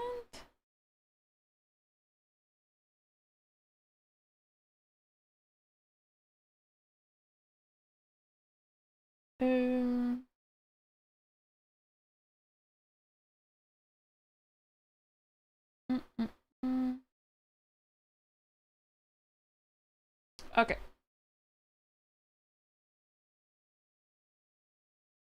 Okay, let's continue. Knight c3, as I mentioned, since a3 is played and not c3, we'd like to play knight c3, knight d5, so this would be controlling the square d5 this way, which is saving white quite some time, because typically, if we want to reach d5 square, we do that by playing knight d2, knight f1, knight e3, and then knight d5. So now we instantly go to d5, which is quite a shortcut. So that can be really helpful. On the other hand, Black does get the opportunity to trade bishops already, so usually we try to hide it on c2. Yeah, the knight on a5, just to show you here, for example, it is often being rerouted back to c6. This is part of the Ruy Lopez where Black plays knight a5, and it targets the light squared bishop, which then had to be moved to a2 in this case. Usually it goes back to c2, but here it went to a2. And yeah, it's common that the knight ends up on a5, but then your job with Black is to make sure that the knight doesn't get stranded there. Because what might happen sometimes, let's say, just to quickly show you, don't look at the evaluation because it's not a really good position for white. But just to illustrate, now that the knight is stuck on a5, cannot retreat to c6, cannot go forward whatsoever, the only square available to the knight is b7. And this is quite a bad square, because where is the knight going? It has absolutely no mobility from b7. If I play c4, at least when you have c5, you don't play c4 and then you have a square created for the knight. But if I play c4 here, this knight is not going anywhere. So this is a bit of a problem in those positions with the Ruy Lopez, which is why with Black, you try to play knight c6 as soon as you can, or maybe not as soon as you can, but just at the right time. So here it was a good time for Black to retreat with the knight, bishop takes, and now knight d5 played anyway. But okay, Black doesn't have to take, not necessarily, simply plays g6 to try to put the bishop back to g7. White didn't take, simply defending the pawn on b4. Bishop g7, queen d2, h6, queen e3, and it was captured here. Oh, there's still a lot of more moves that were played here. I thought it ended here. So, yeah. a5 here makes sense because this pawn is a backwards pawn. White would love to play bishop b3, rook a3, and then stack the rooks on the a file. But instead, a5 is played to help the pawn trade it off as soon as possible. It was traded, bishop b3, and now king h7. This is the current position on the board in the game between Lara and Katarzyna. And let's see what we have here. So white has this active knight on d5, but the question is, what is it actually doing here? Because it looks nice here, but I don't really see what's next for the knight. Where do we attack? We would love to attack the d6 and b5 pawn, because those are the weak pawns, but we can't really access them, at least not so easily. So yeah, at the same time, Black has a really solid position. Black might opt for f5 in the future. f5, f4, and start an attack on the king side. I think that is very possible to happen. So yeah, there's a chance that white might go for an attack in the center to counter it with d4. But yeah, this is your typical Ruy Lopez position. But I think I like Black's position quite a bit. Although the computer is favoring white, I do like what Black has achieved here. And it's not easy to see what white can actually do here or how to proceed from here. Because I think black has a very solid setup, and it remains to be seen how black can get in trouble here. A thing I've always been wondering about is the high value people put on moves like 95 for white here in the early game. Isn't it good for black to trade off the knights and displace a pawn? I guess you talk about just taking on d5 and to displace this pawn right here. It all depends on the position, right? So when we go back, let's say here, in this position, I think this would be a good thing to talk about. First of all, playing knight e5 here is a bit premature. Because, yeah, indeed. It was just to, the line that I was talking about was just to illustrate an idea that I was talking about. But here, knight e5, I would not recommend whatsoever. It's too premature. So that's also why after here, white took on f6, because you don't really want to trade the knight for this knight. So yeah, you are right about that. But I guess apparently it's still fine to play knight d5 because of the fact that by putting a pawn here, let's say knight takes. Let's assume that the main idea that I wanted to illustrate is that it leaves this knight on a5 stranded. And it will become very difficult for black to play. In this very position, however, we have some situation with the dark squared bishop, which is leading to problems. So in this position, knight e5 is not favorable for white. But it was just to illustrate that in a lot of positions in the Ruy-Lopez, once white gets the knight to d5, and if it's captured, assuming that, let's say, the bishop would be here, then it would be a completely different position, because then the bishop will be under attack and will have to move, and also the knight on a5 will be vulnerable to attacks such as b4.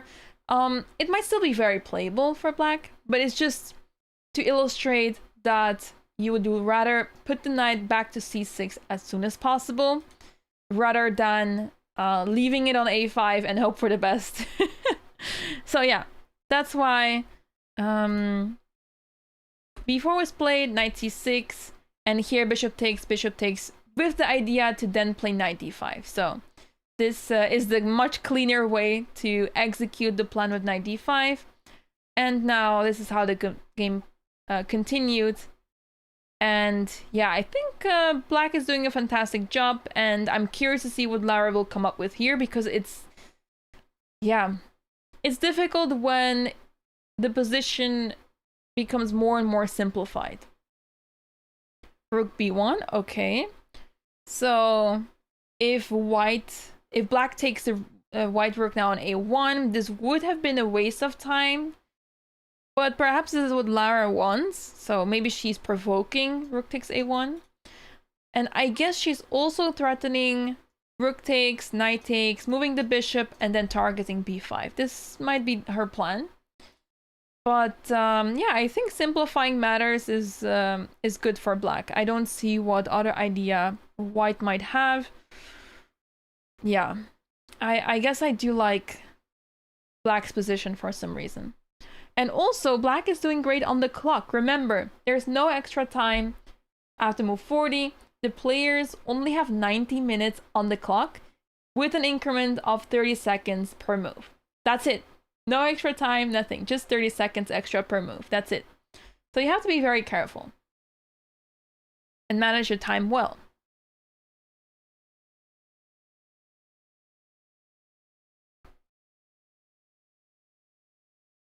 Okay.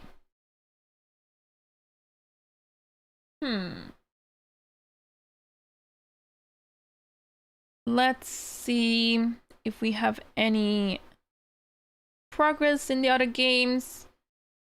Oh, in this position, Ketevan, we left off here. Ketevan played the move b5, which turned out to not be so great, although it does make sense. I didn't think about it earlier, but she basically wants to free the pawn, free the bishop, because now bishop takes g4 is a serious threat.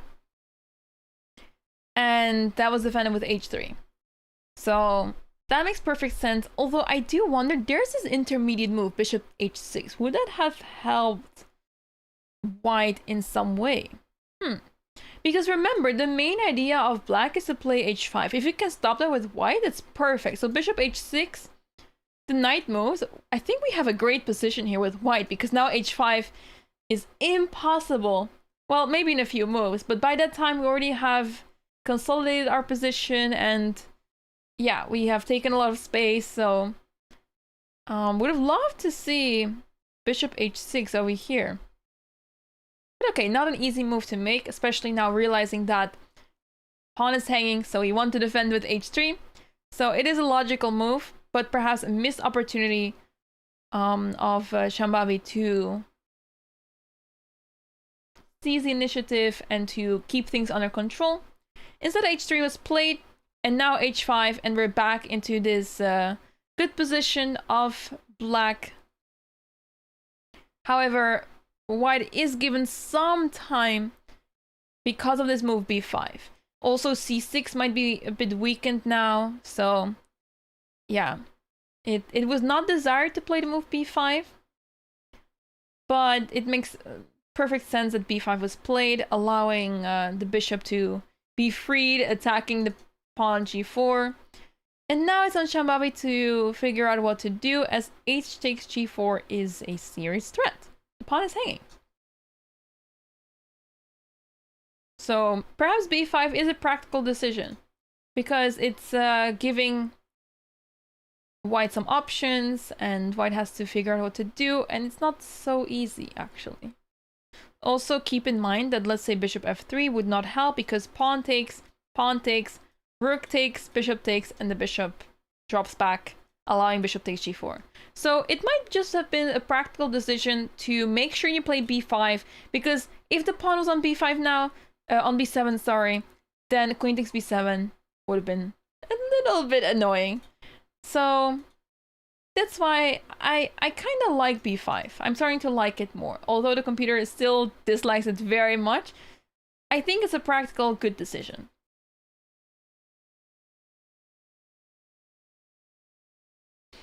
All right.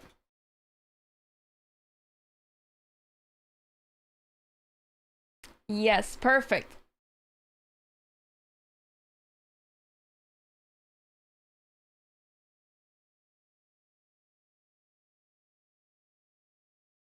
Okay, I suggest that this is a good moment to take a break. The players are in the middle of the game.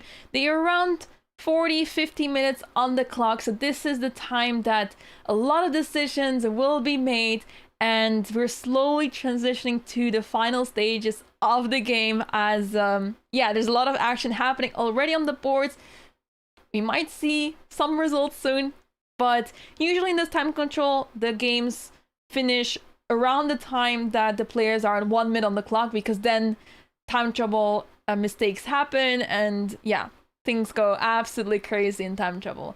So that is why I think a lot of decisions will be made now, important decisions, but I think a lot of the results will happen in time trouble. So we're in for an exciting ride in this tournament. It's only round 1, and already some very instructive and exciting games. So make sure to stick around, everyone. We have 5 games following every single round in this tournament. And yeah, we'll be doing commentary here for most of the games. Well, 5 games out of 9.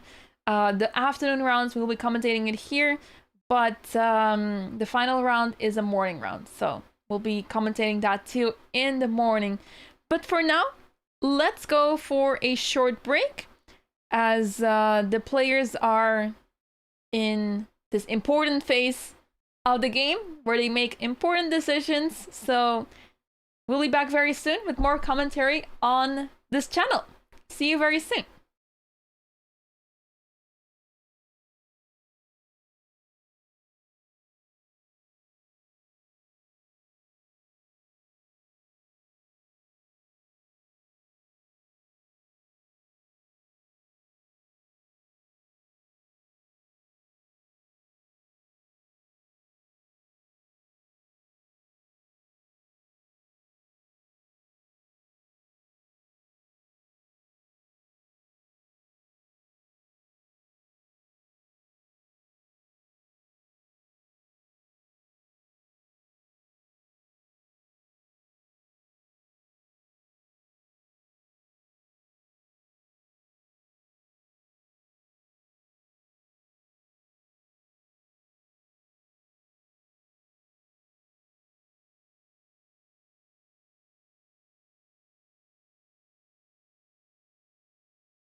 Hello everyone and welcome back to the first round of the 11th Menchik Memorial.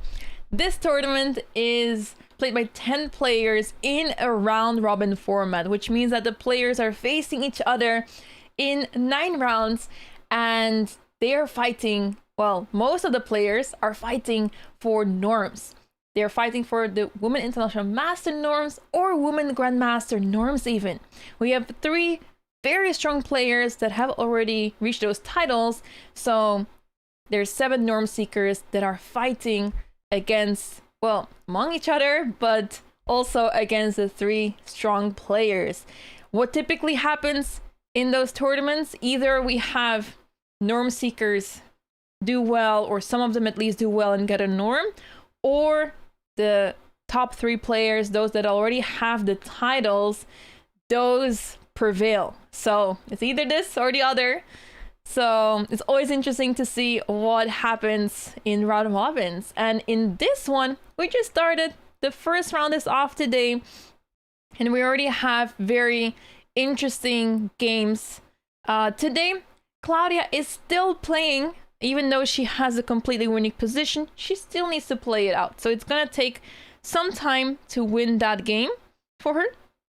But for now, she's doing fantastic. If we quickly dial back to her game, just to show you how it's going so far and what we have missed in the break. So here she did go for this idea to provoke f6, and now this pawn is weak on f6. King e6, rook f1, the pawn on f6 is under attack. Black defensive, of course. King d2, now the king is finally free to move around. The knight can be brought back into the game. Rook ae8, knight c3, bishop c6, king e3. And now white has a really solid position and plenty of time and space to maneuver the pieces around. f5, trying to break the position over. E takes a5 check, and then king f7 with a counter check. Always love to see such moves being played. However, in this case, it doesn't help Black's position so much because king f2, the white king is safe, b5, g4, b4. Black is trying to go for some counterplay, but with only 3 pieces on the board, of which the rooks are not really able to do much, and the bishop cannot do much on its own, and fighting against 4 pieces instead is a very difficult challenge. And also, at the same time, white is trying to get a passed pawn as well. Already has one, but with the advance of the g-pawn, it will be even more difficult for black to hold on here. But for now, white still needs to prove it. White still needs to convert this to a full point, but I do trust this position in white's hands here to convert it to a full point. So Claudia still doing fantastic here.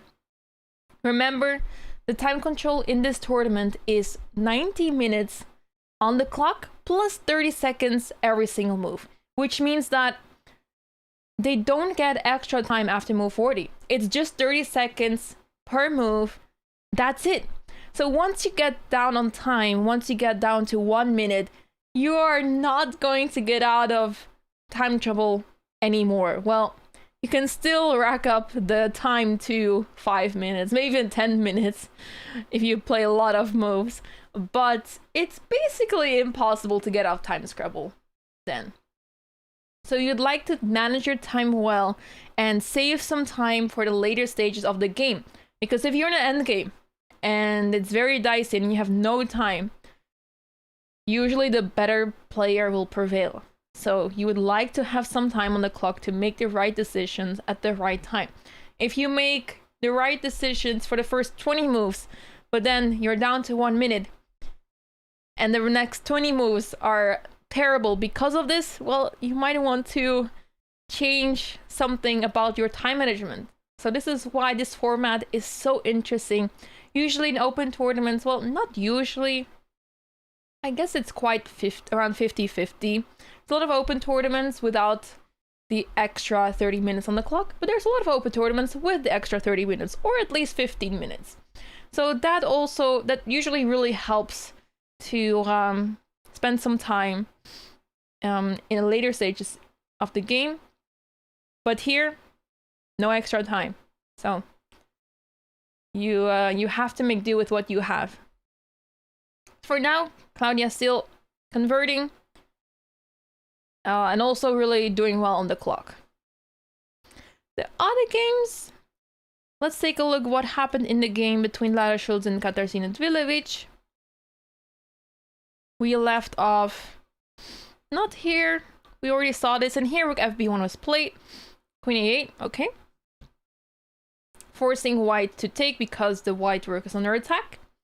Rook takes a5, queen takes a5, queen b6, offering the queen trade, and black is not going for it. Interesting, keeping the tension on the board, which makes sense because by keeping the tension on the board, you are targeting the c3 pawn. So in case of takes, the c3 pawn is under attack, but it doesn't feel like there's so much.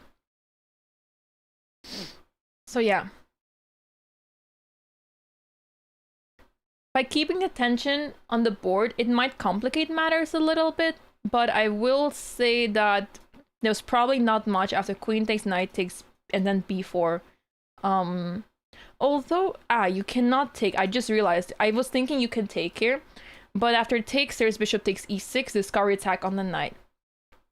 So you would have to think of playing rook b8 to attack the knight and then take the b4 pawn, which is maybe a bit too much. So I understand that Katarzyna went for rook c8 instead, the safer option.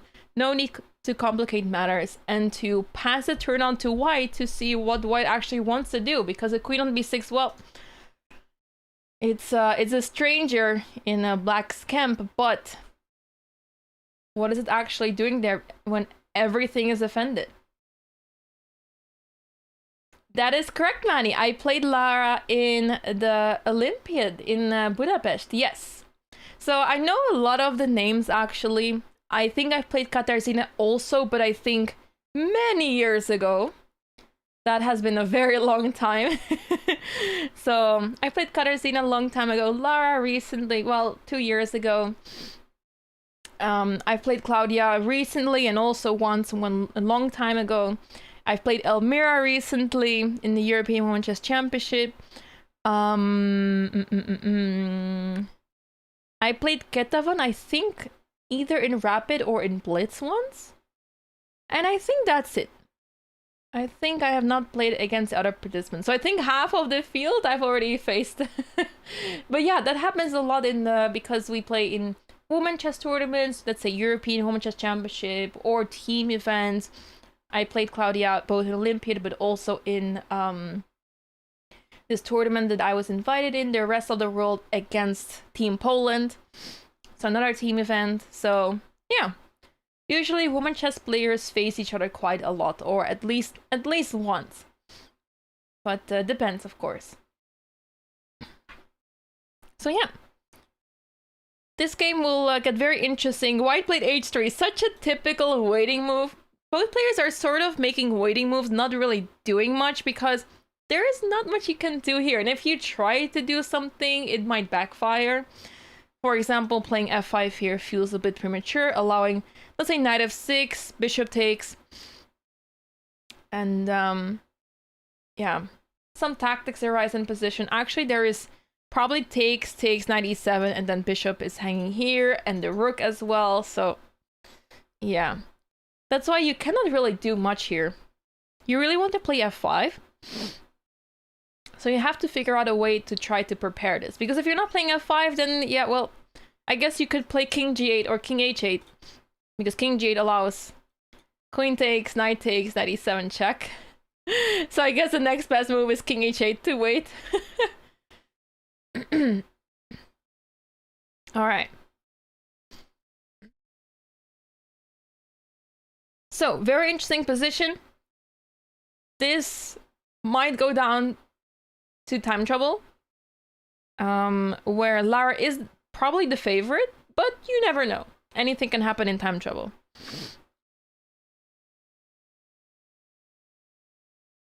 Let's see. Things are heating up here as all the games are basically around 20 minutes. So we're approaching time trouble. It's getting very interesting, even more interesting than before. Let's take a look at Anusha against Elmira. Okay, so a lot of trades have happened in this game. I think with black, that's sort of what you're hoping for, unless it's a worse position for you, then you don't want to trade. But this seems to be a very balanced position where both sides have something to play for. And I think Elmira is happy with this because there was not much she could get out of the opening. Getting an equal position to then try to grind it out, I think is a good strategy when your opponent is lower rated. So I think she is doing well here. But the danger is that you have to be okay with a draw here, because there's a big chance it might happen, as it's a very equal position. But usually experience shows in these sort of positions. Yeah. Oh, should we have a look at Kosman? Okay. Oh, I see what you mean. Let's have a look. Where did we leave here? So in the game between Andrea and Cecile, we see... So this happened, knight e1 happened, queen g5 activating the queen, of course, knight c2, the knight is maneuvering around, a5, f4 takes, and knight d4. Wow, so this pawn was sacrificed with the purpose to give space to the knight. So now knight e6 is a threat. And... it's gonna get very interesting. Very nice move played by Andrea.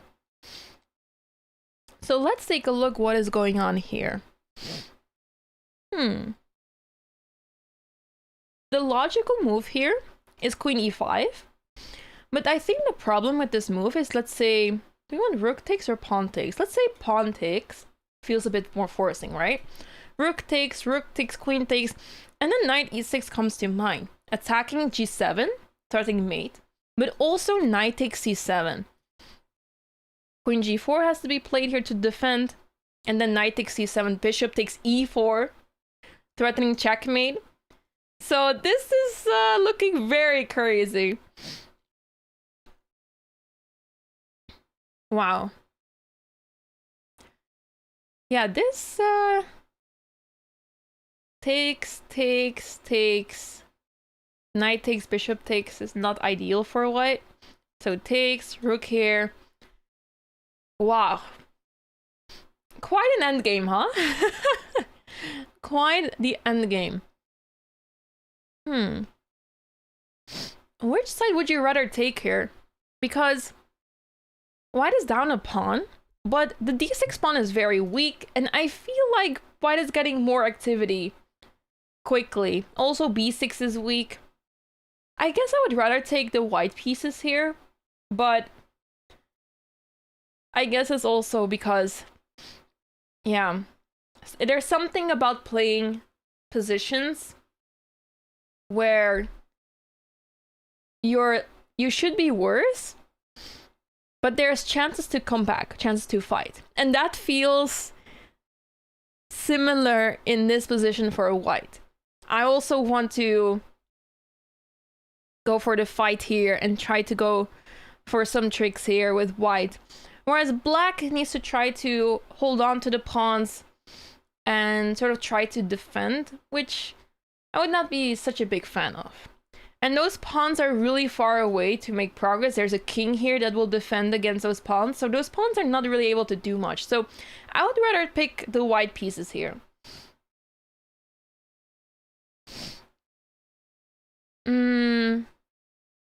Sack the exchange?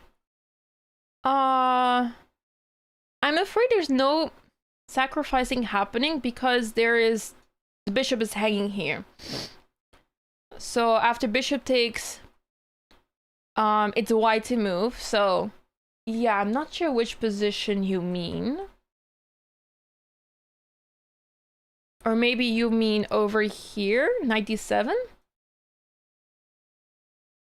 After knight d4. Ah! Oh, here! Knight d7 here.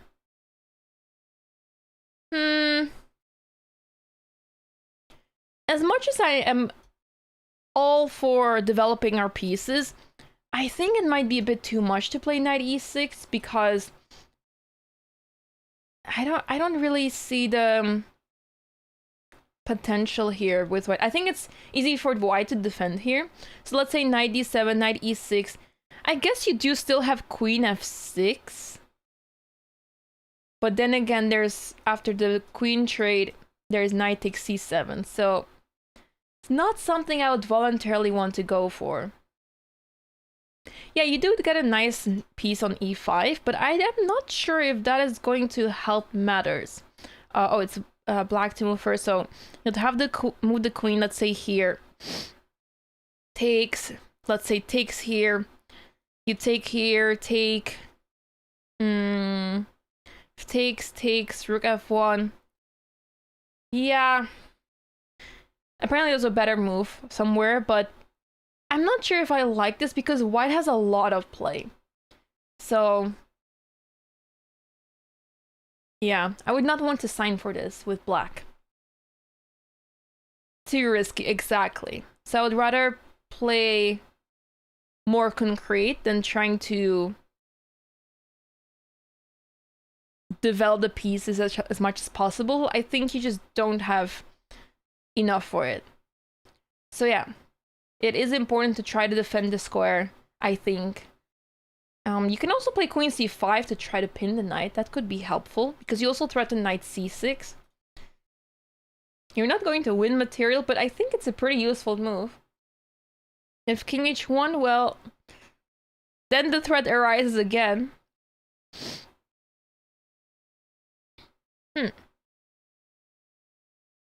Yeah, king h1 might be interesting here. Oh. Uh-oh, I think my camera has died again. Let me check. Oh, I think it's back. Perfect. Okay, I had a little crash, which you will see in 15 minutes, but that's okay.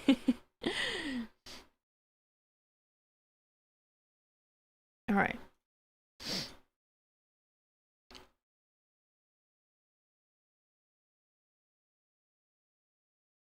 Okay, very interesting game.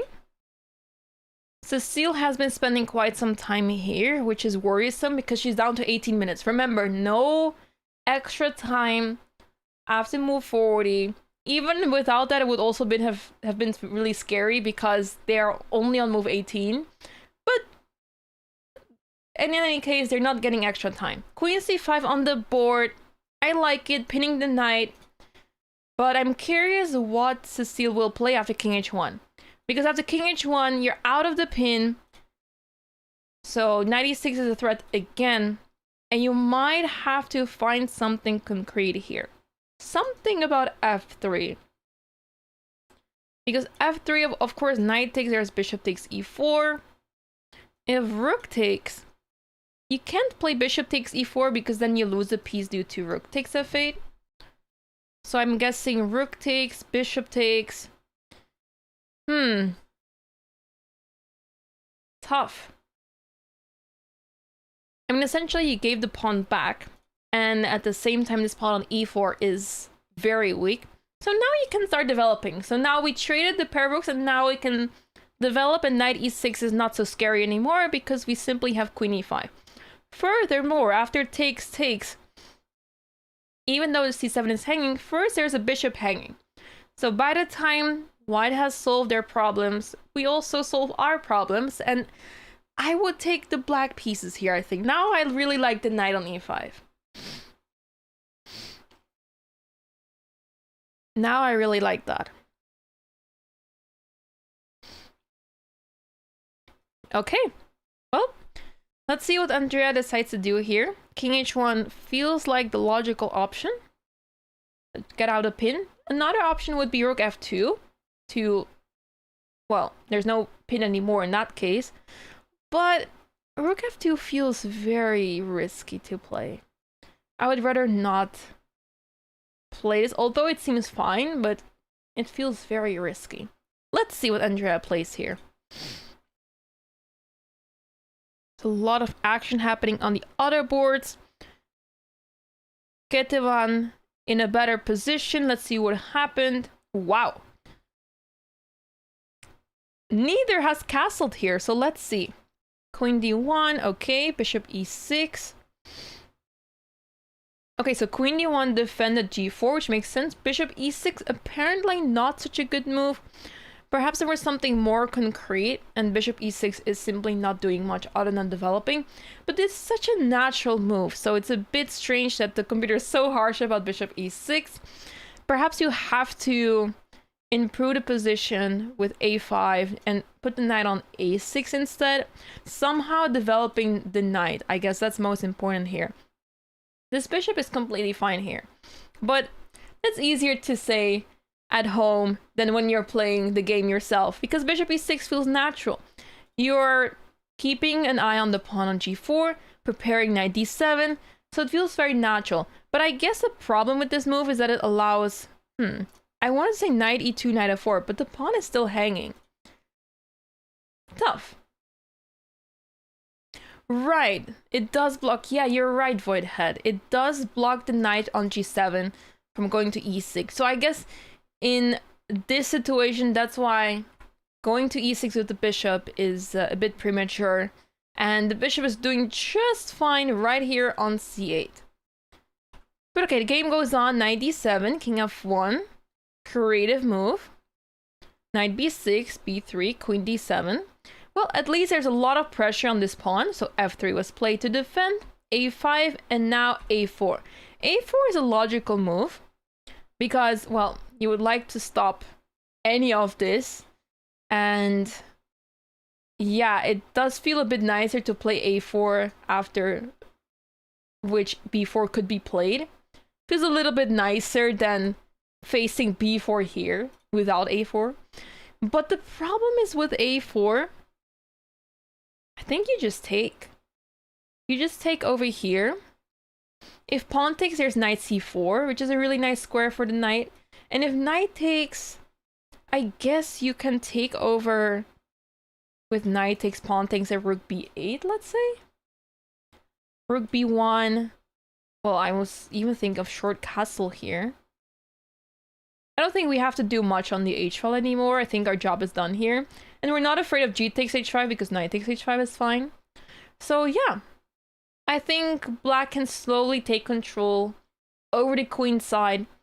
And with this weak king on f1, if the position opens up on the queen side, this might actually become a problem for this king on f1 because it doesn't have much shelter. It has only the piece is really able to help here. All the pawns have been pushed in this position, which is a very bad sign for this king here. So black can start attacking from the queen side to the king side over here, let's say, if we get a little bit creative over here. So yeah, looking very good here for black. So I guess that's the problem with a4. Black has now the opportunity to open up the position on the queen side with, yeah, fatal consequences. Rook on h1 really sad, exactly. Exactly, the pieces on the king side are really not doing much. You can develop this knight over here, I guess, but it's not going to help matters so much. So yeah.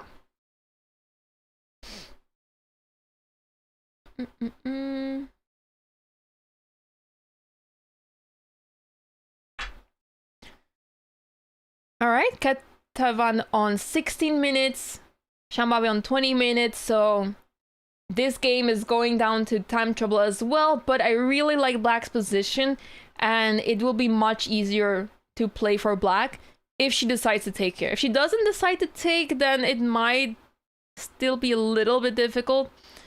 Although I'm just thinking, well, let's say black does nothing about this. Black is completely ignoring it and just castling. You can't really help the position here with white, can you?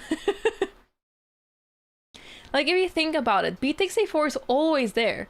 And playing a takes b5, c takes b5 is only making matters worse because now black actually has the opportunity to create a passed pawn, which is quite disastrous. So I think black's position is so good, you can't even afford to play castle. So a4 is a very sort of strategic mistake. Very understandable to play this because you don't really have much to play otherwise. But yeah, it's simply creating a weakness for the rest of the game, and Black can decide when to react to it at any time. For now, Ketevan is going for it right away with b takes a4.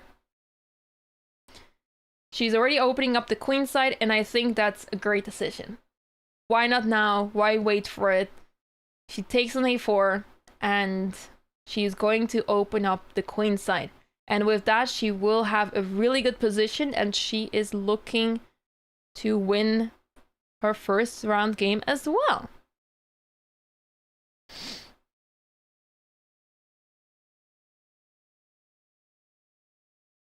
Okay.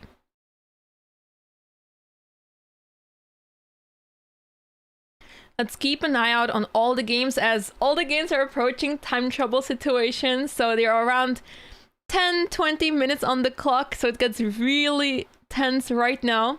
So we'll quickly jump around here and there. In the game between Lara Schulz and Katarzyna Dvilovic, Katarzyna just made a mistake with the move g5. As someone that really likes this move, this hurts a tiny bit, because I think there is a very good justification for playing g5, but I'm guessing that in this position, you're not able to do much with this. Even if you get to play g4, Black still has some issues on the king side, right? Because,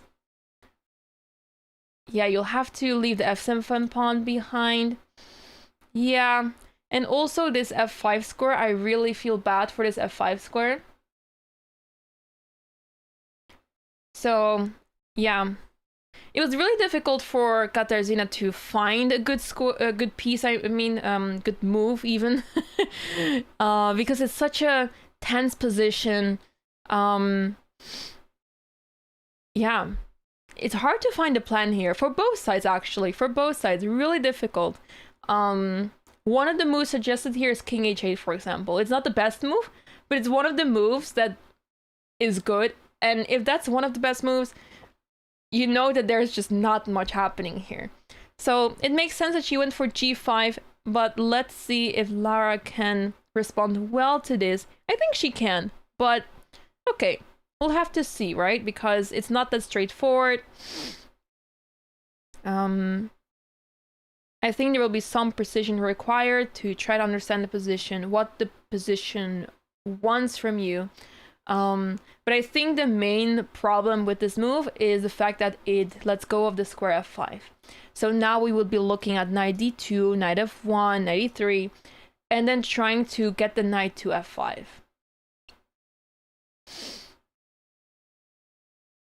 Yeah, I mean, I've been keeping an eye on the camera a little bit, and I have seen Claudia walking around quite a bit. So one of the best moments in chess is when you're in a winning position, you know you're winning, and you're just having fun converting the position. And yeah, I feel really bad for the opponent, because having to defend in a lost position is like the worst, because you would rather resign, but it's not quite resignable, right? Because you still want to put up a fight, you still want your opponent to prove it, but like 9 out of 10 times you will lose that game. So you would rather not continue playing a lost game on, but for that 1 out of 10 times you have to play on.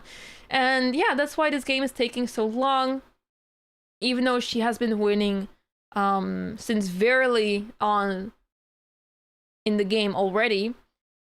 Even though she has been winning so early, it's still taking some time. And yeah, that's what's required. Patience is very important. We have a Claudia fan in the chat. Welcome in. Welcome in. Claudia just came back from a tournament in Hungary. Apparently didn't go her way, but she's looking to get her rating points back in this tournament instead. For the high-rated players, this tournament is an opportunity to get some rating points. Really valuable, of course. And the lower rated players are looking to get norms. Actually, we do have, just grabbing the list of players now, we do have a few high rated players such as Lara Schulze, who is not a WGM just yet. I'm not 100% sure if she already applied for the title or not, or maybe she's missing one norm. But I'm guessing that Lara Schulze is one of the main contenders for a WGM norm. And then we have 3 more WIMs who are also trying to fight for WGM norm. And then we have 3 WFMs who are fighting for WGM norm as well as WIM norm. Yeah, anything can happen. But Lara Schulze, who has a rating of 2345, has a very big opportunity here to get the WGM norm. The only problem is that in such a tournament, you cannot spoil points so easily. Because I believe, as someone pointed out earlier in the chat, that you need a rating, not a rating, you need a score of 7 out of 9. So if you lose 2 games, you have to win all the other games. So you have to be very careful with your games. Sometimes in norm tournaments, players try to be strategic. So let's say they're playing against a high rated player with the black pieces. They try to go for a draw so that they can win with the white pieces next. So if you play 5 times black and 4 times white, that's a little bit inconvenient sometimes. But yeah, if you play 5 times white instead of 4 times, it would be much better, of course. But it depends. You can still try to go for a win with the black pieces against whoever. And I think in this field, anyone can beat anyone. It's, yeah. It's possible for everyone to win against everyone here. But, yeah. Usually experience does prevail here. And some players, I think, are more experienced or have at least... Someone like Claudia, she has been playing so much the past few years, especially I think the past 1 or 2 years, she's been playing a lot. So to beat someone like her requires quite a bit in a lot of different ways. Mental fortitude, but also preparation and just being in form. So yeah, Claudia is a very solid, a very strong player. Tough one to beat. So yeah, let's see who can put up a good fight against Claudia. But today, she seems to be heading for a win soon. I have the camera feed over here.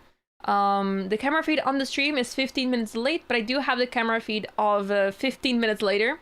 So I do have information on who had already finished the game and who hasn't. But I can tell you that the game is still going on 15 minutes later. That's what I will tell you. That's what I can tell you. Let's go back to this game. Queen e3 was played, which turns out to not be such a good move, although I think it's a very understandable move to try to get out of this tension, whatever it is. There's not much happening there, so let's retreat and try to target the king side instead. So I think it's a very logical move. And it still asks the question to black, what are you going to do here? I don't see a good move for you. Knight d8 was played, which turns out to be a good move, but yeah, quite an awkward move to play. So yeah, not easy to make the right moves here with black. For now, black is holding on, but yeah, with this f5 square being available for white, it's quite dangerous for black. For now, knight d8 is threatening bishop takes and then taking the pawn on c3. So that's a good idea. I like it. Let's see how Lara will deal with that. Let me look around the other boards. Oh, let's go back to Andrea against Cecile. What is happening here? Oh, rook f2 was played. F takes g3, rook takes, king takes. Unfortunately for white, there's no knight e6 check because the knight is pinned. So that's why rook f1 check was played instead, and Andrea is looking good over here, surprisingly enough, because black is up 2 pawns. And, well, I guess if the king moves, you can take with the pawn here. But I just realized something. If the king goes here, there's rook f5, queen b4, or queen a3. Oh, sorry, that was not the move that I wanted to make. Oh, okay, we'll just go back. Rook f5, and actually if the queen moves, knight e6 is looking like it's going to be mate. So rook f5, and I see a lot of problems here for black. You have to end up playing d5 to try to survive, because, well, otherwise your queen cannot help the situation here.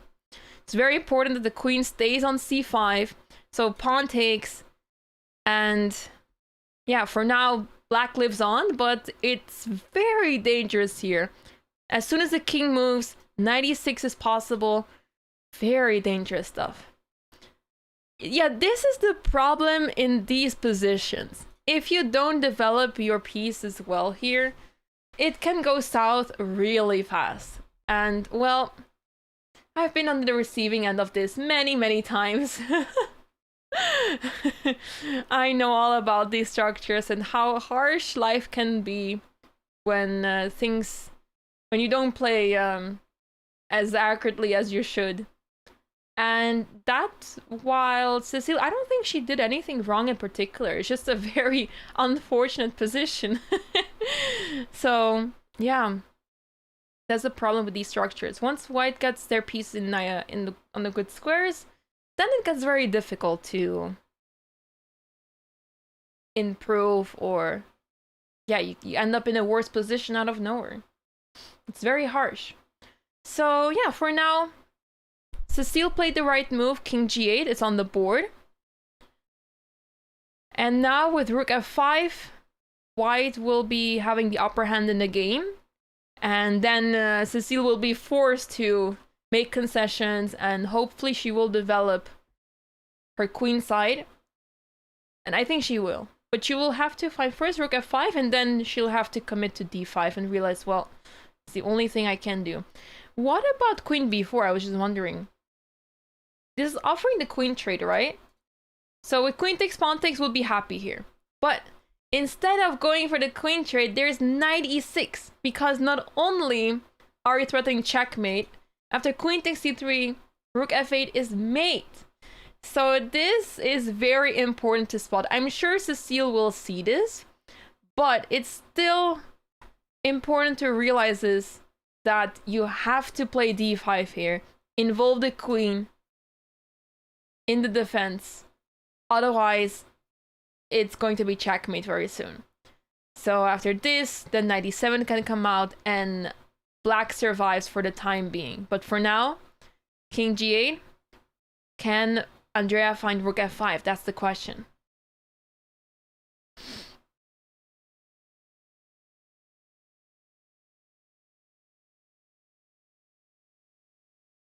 Shambabi already down to 8 minutes on the clock. Oh, by the way, Claudia's opponent Camila is down to 1.5 minutes. But it makes sense because her opponent has been playing so fast, and Camila has been trying to figure out all game how to defend, and that is it's just the worst. It's absolute torture to play in lost position from so early on. So yeah. All right. Let me have a look. Okay, not much is changing.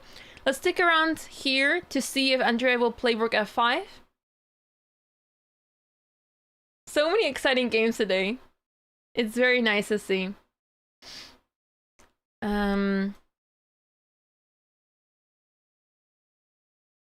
The top players are not facing each other just yet. I think the pairings in the first round have been quite... It really feels like a round one kind of pairing. Like the higher the players are facing lower the players.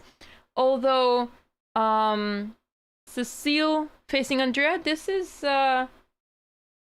one of the closer pairings of the first round. So Okay, rook f5 played and immediately followed by the move d5. So Cecile found the ideas very well that white was threatening to make sure that Cecile would not get checkmated out of nowhere.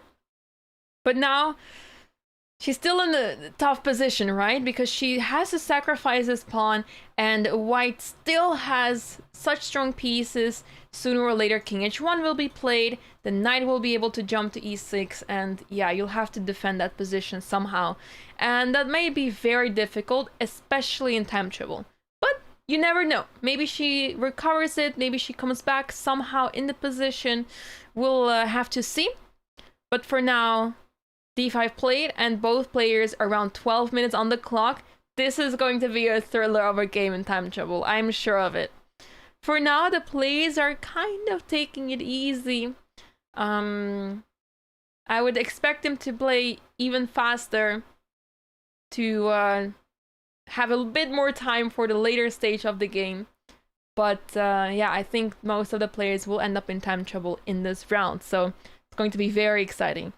If we quickly go back to Shambhavi against Ketevan, this is exactly what happened. We were talking about b takes a4, b takes, oh sorry, knight takes, b takes. And indeed, Ketevan is taking over the b file with rook b8, rook b1, short castle, knight e2. This is exactly what we were talking about. And yeah, black has a very pleasant position. Soon will take over the b file. Can even play c5 to put pressure on the a4 pawn, because you always have rook takes, queen takes, and then you can finally take on a4, right? So yeah, looking very good here with black. And also Ketevan up on time with a much more pleasant position, and it's hard to see what white can actually try to do here.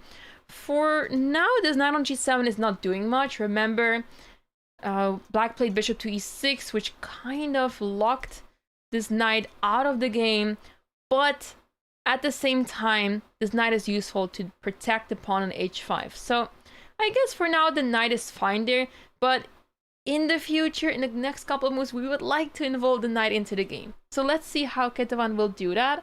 For now, the knight is okay over there, and we can focus on the queen side by taking over the b file, pushing c5. Because after d takes c5, let me take a look. I guess we just take here. And we can take on a4. Maybe, is there a d4? d4 feels a bit too adventurous. Maybe it works, but I would rather take on a4 and just be happy with my passed pawn. I would rather just take the passed pawn here than going for complications with d4. Unless if I would be playing this game and I see d4, unless I'm really sure about this, then I would play it. But if not, then I would rather take the pawn and try to win with that extra pass pawn. So that would be the plan. Okay.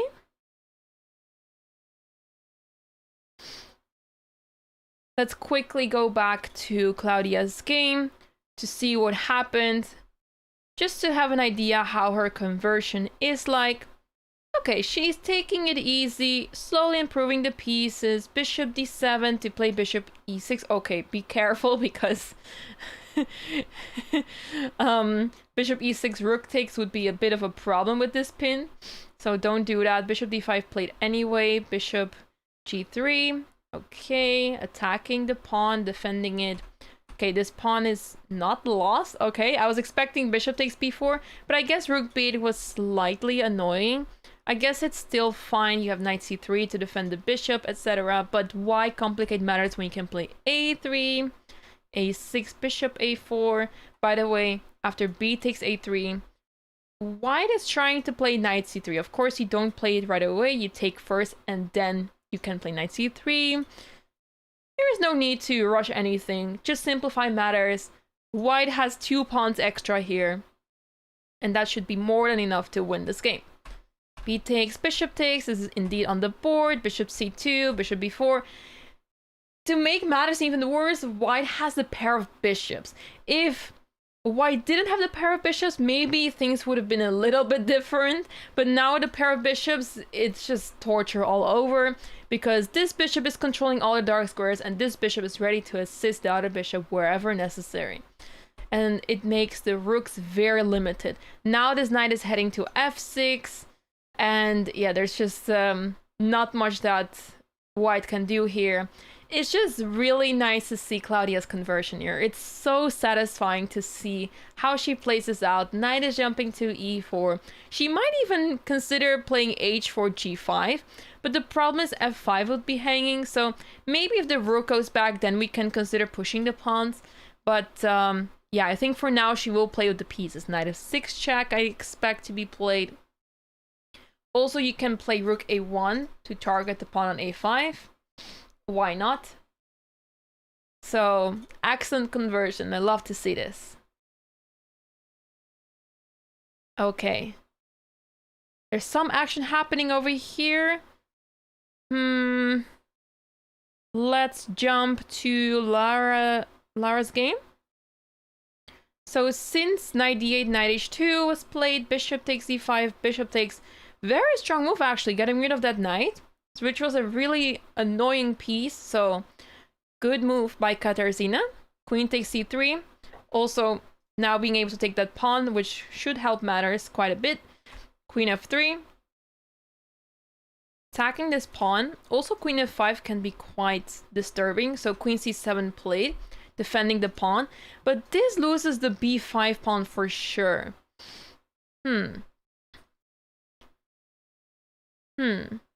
Yeah, I guess the problem was that right now it wasn't hanging. So here, rook takes, queen e1 check, I believe was a problem because knight f1, rook c1. And this knight would be lost because queen e2, rook e1. So that is why it was important to keep the queen active to prepare queen a1 check or queen e1 after queen f3. But now, after queen c7, now the b5 pawn is free. As after queen c1 check, we just played knight f1. And now if you play queen e1 or queen a1, you lose sight of that rook on c8. Queen f5 check, and you lose the rook. So that is a bit of a problem. Black is playing a bit too passively here. Despite her playing so actively just now, she's now playing a bit too passive, and that is... it might cost her. It might cost her the game. Let's see how Lara responds to this, but she can simply take the pawn and enjoy a good position. Okay, let's take a look.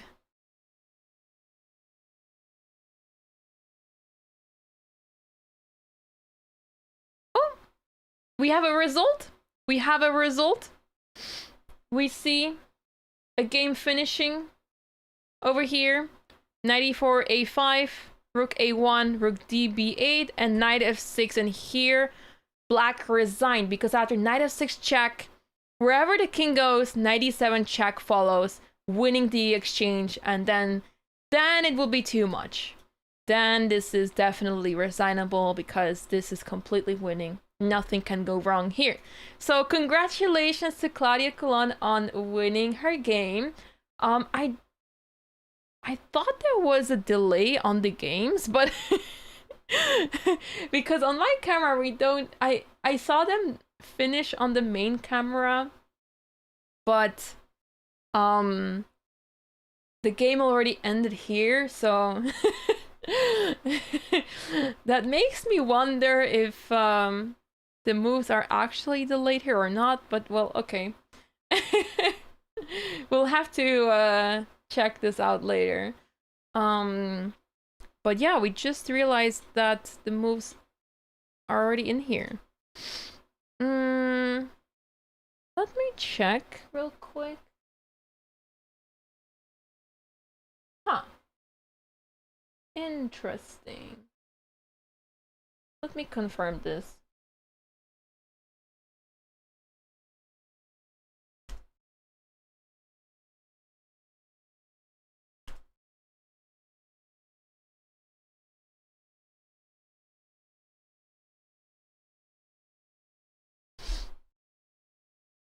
Let me check in with the organizers about this and we will see. But for now, Claudia won her game, and she is off to a great start. Okay, let's see where we go next. Oh, there's a lot of action happening. Okay, in Andrea against Cecile, so d5, e takes e5, knight e7, h6, g3 is exactly what happened. And Wise enjoying a pleasant position. Soon he might even be able to play king h2 to get the king out of the diagonal here, out of the pin, to a safe square. And knight e6 remains a big problem. Both players now under 10 minutes. And it's really difficult to defend this here with black.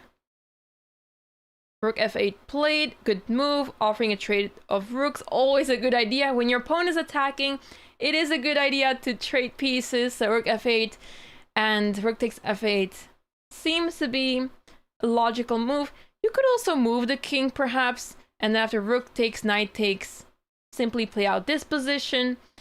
But yeah, black can try to come back into the game with knight f6 perhaps here. So not so clear. I would be very okay with rook takes f8, I think. I think rook takes f8 makes sense, because if queen takes f8, we have knight e6. And then c7 is hanging. And if knight takes f8, well, the knight is passive, so whenever opponent has pieces placed passively, it's always a good sign, right? So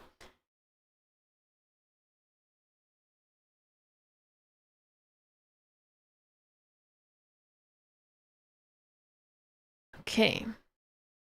So this game is going to get really interesting now, as Andrea is down to 5 minutes. Cecile still has 10 minutes, but that can go down any moment, as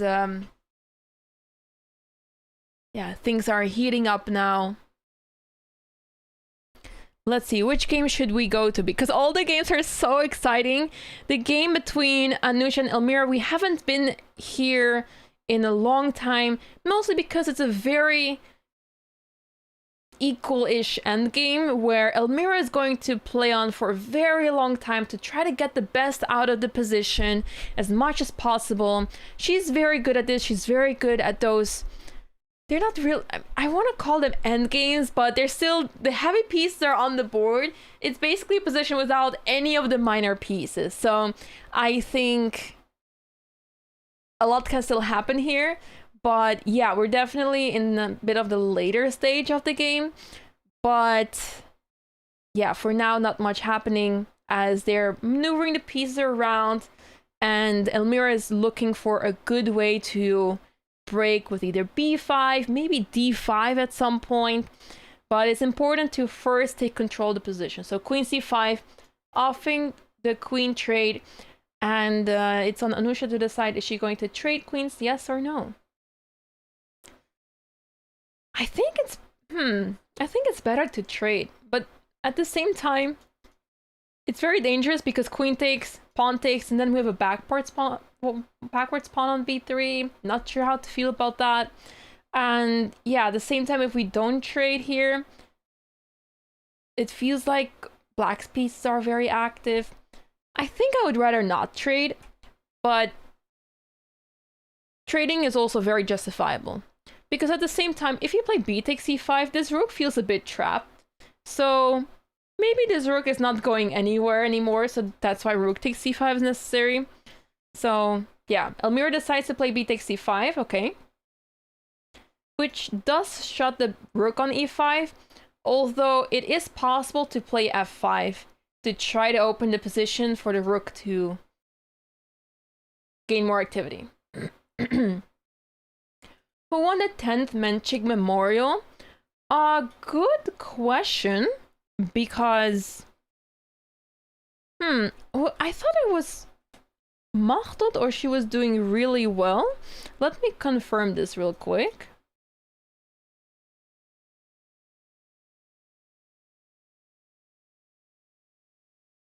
I thought Machteld played really well last time.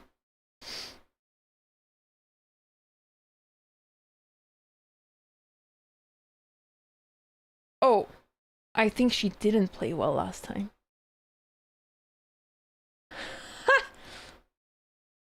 Let me check. Oh, Andrea won again. Andrea Navrotescu. Oh, I knew that Andrea Navrotescu, she played 2 years ago and she won with 9 out of 9, which was an insane performance. But Andrea won last year again. I didn't know that part. Yeah, wow, fantastic performance. Once again, she was not the 2300 rated player. She had 2200 high and still won with an incredible performance of 6.5 out of 9. Surprisingly enough, there were 3 women grandmasters that finished at the bottom, which is a bit of a surprise. Can happen. But yeah. Yeah. Machtel did not have a good tournament last time, unfortunately for her.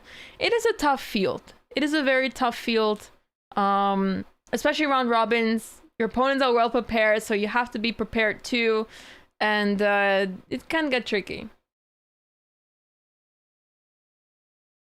Can you still refuse that title?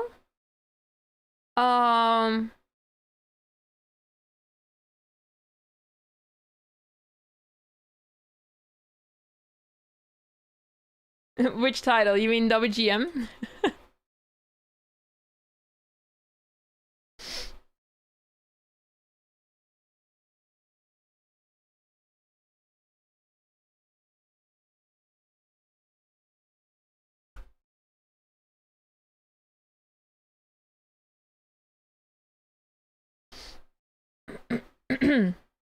Ooh, okay. At 4, I expected rook e6 to be some really crazy move, but I think playing rook h5 would not have been much better. Ah, yeah. Well, this tournament might be different, Derek. This tournament might be different. Last year's edition seemed to have stronger players, like a lot more WGMs and IMs. This tournament, the organizer seems to be giving the opportunity to local players a lot more, which is fantastic. It's really good to organize such a tournament and give local players a chance to compete at, well, close to the highest level in chess, in women's chess. So it's fantastic that they organize such an initiative for the local players. They have a chance to get a norm, so it's fantastic, yes. But last year's edition seemed to have been a bit stronger compared to this one. So that also means that getting a WGM norm requires a bit more rating, a bit more wins than, let's say, last year. But maybe the tournament was more for IM norm last year. That I did not fully check, but it might have been an IM norm tournament. Yes, this is happening in London. If I'm not mistaken, it is in the ILEC Conference Center. And yeah, it's happening the rest of the week. Some of the days the players have double rounds, so that's quite hectic. But we have the commentary here in the afternoon for the afternoon games. And only the last day on Sunday, not Saturday, on Sunday, we are doing commentary on the last round, which happens in the morning. So we'll be here for the rest of the week, and we'll be watching the games closely. Yes, the Super Rapid seemed super fun last time. A lot of great events happening in London, so highly recommend to check it out. The ECF, the English Chess Federation, is organizing a lot of great tournaments over here, supporting local players, but also able to organize tournaments, great ones for others in the world. And yeah, this is one of the tournaments that they host, the 11th Menchik Memorial, organized by Aga. She's been doing really well organizing these events. She also invited me to play in this tournament, but unfortunately, due to the lack of my WGM title, we're still waiting for it to be approved. Because of that, I was not able to participate. But instead, I got the opportunity from her to commentate on the tournament instead, and it's an absolute pleasure. I absolutely love commentating. I'm very passionate about it, and I also just love following the game so closely. And yeah, we can get inspired by the girls as well. How did that rook end up on e6? Yeah, so there was a queen trade on c5, b takes a5 was played, and the rook got to e5 earlier. So at first it went to c5, then e5, and then because of b takes c5, it got a bit locked in on e5, and now it's on e6 where it's super safe, and now f5 is played, so soon the rook will open up. But something tells me that Elmira is taking initiative here, even though the computer still says it's fine. I think practically speaking, Elmira is doing fantastic because it's really difficult for white to play here. There's a pin going on here, and I think black has the upper hand, but of course anything can happen. This pawn is a backwards pawn, so the rook is tied to that pawn, and maybe if we trade all the pieces, then this king might be stronger than this one. But okay, I'm just sort of speculating and getting a bit ahead of myself.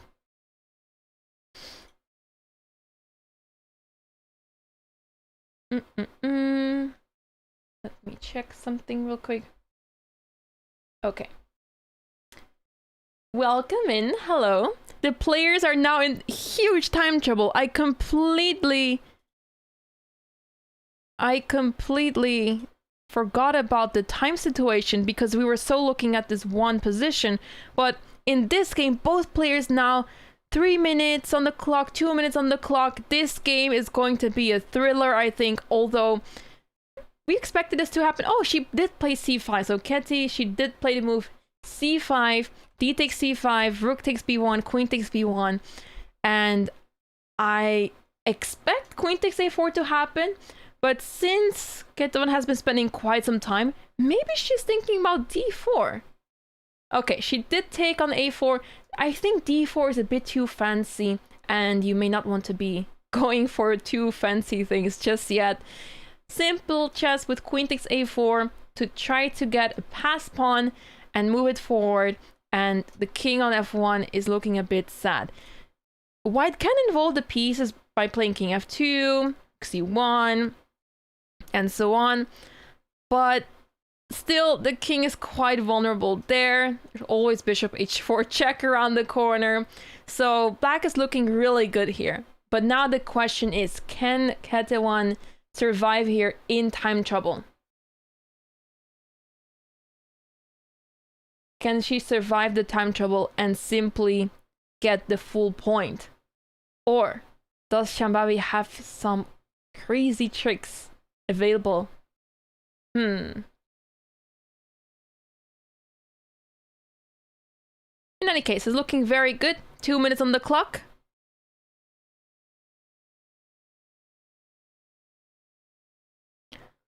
As I mentioned at the beginning of the broadcast, what typically happens in this time format and with this time control is that the first, let's say, 80 minutes of each player, not much is happening. It kind of goes back and forth, or it's a very solid or normal looking game until the players hit 10 minutes on the clock, and in the last 10-20 minutes of the game, everything happens. So you have the first 20 minutes in you have the first 20 moves where nothing much happens, and then all of a sudden the players are in time trouble, and then everything happens. So it's a bit deceiving to have so much time, but then the game is still not over. It's still not over. It's still going on, and then you suddenly only have 1 minute for the rest. Imagine 30 moves of the game, which is not a lot. Yes, so there's no extra time after move 40, which is why a lot of things is going to happen right here. So we're gonna jump around the games here and there to keep an eye on what's happening. I see a big jump here, but also in the game of Andrea against Cecile. What just happened? As I mentioned, Cecile is still surviving. Rook takes was played, knight takes king h2. See, she's still surviving, but it's really difficult to play. h6 is such a logical move. 97 was apparently really good. Oh, that was a missed opportunity. 97 check, and if king h8, there's queen takes here, attacking the bishop. I guess this was what was missed by the players, because 97 check, it stops the queen from defending the pawn on c7. So that was a free pawn, which was missed by both players. Knight e4 played, king h8, and now knight to b5. And now white is still grabbing that pawn on c7. Instead, yeah, what was instead supposed to be played? Apparently it was necessary to involve the bishop very quickly, but it feels very unnatural. So yeah, knight d7 played, and this allows queen takes c7, and Black's position is simply falling apart. It may look like after queen takes, there's queen h5 check, and there's some repetition happening here. But after king g1 check, I think you can just play bishop f1 and you're safe. This knight is too far away, and I think this is lights out. So, queen e6 played. Oh no! Oh no, queen e6 played. It's still fine, but this is definitely a worse version of what we just saw, because yeah, this is a problem. As now, the pawn is still on c7, and this knight can get active. Yeah, because now you have to spend some more time. And I think maybe she's looking to take on c7 with the knight? Yeah, I'm curious why she didn't take on c7. There has to be a reason for it. Maybe she thinks that she has more attacking ideas with her queen on e6, more centralized. Maybe she's trying to take the pawn and then push the pawn on the d file. Queen h3 played, offering the queen trade. Of course, the queen, without the queens on the board, this is a much better endgame. Oh, queen f7. Are we going to see repetition, everybody? She might be opting for the repetition.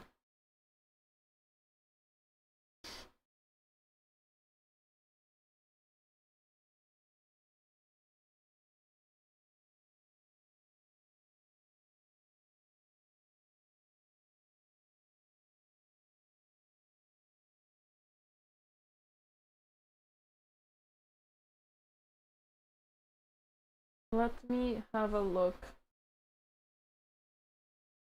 Let me check something, guys. No.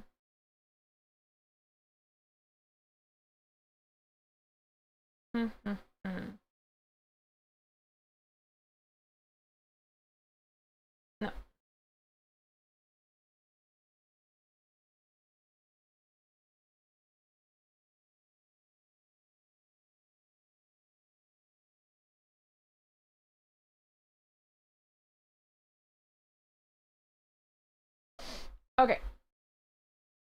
Sorry.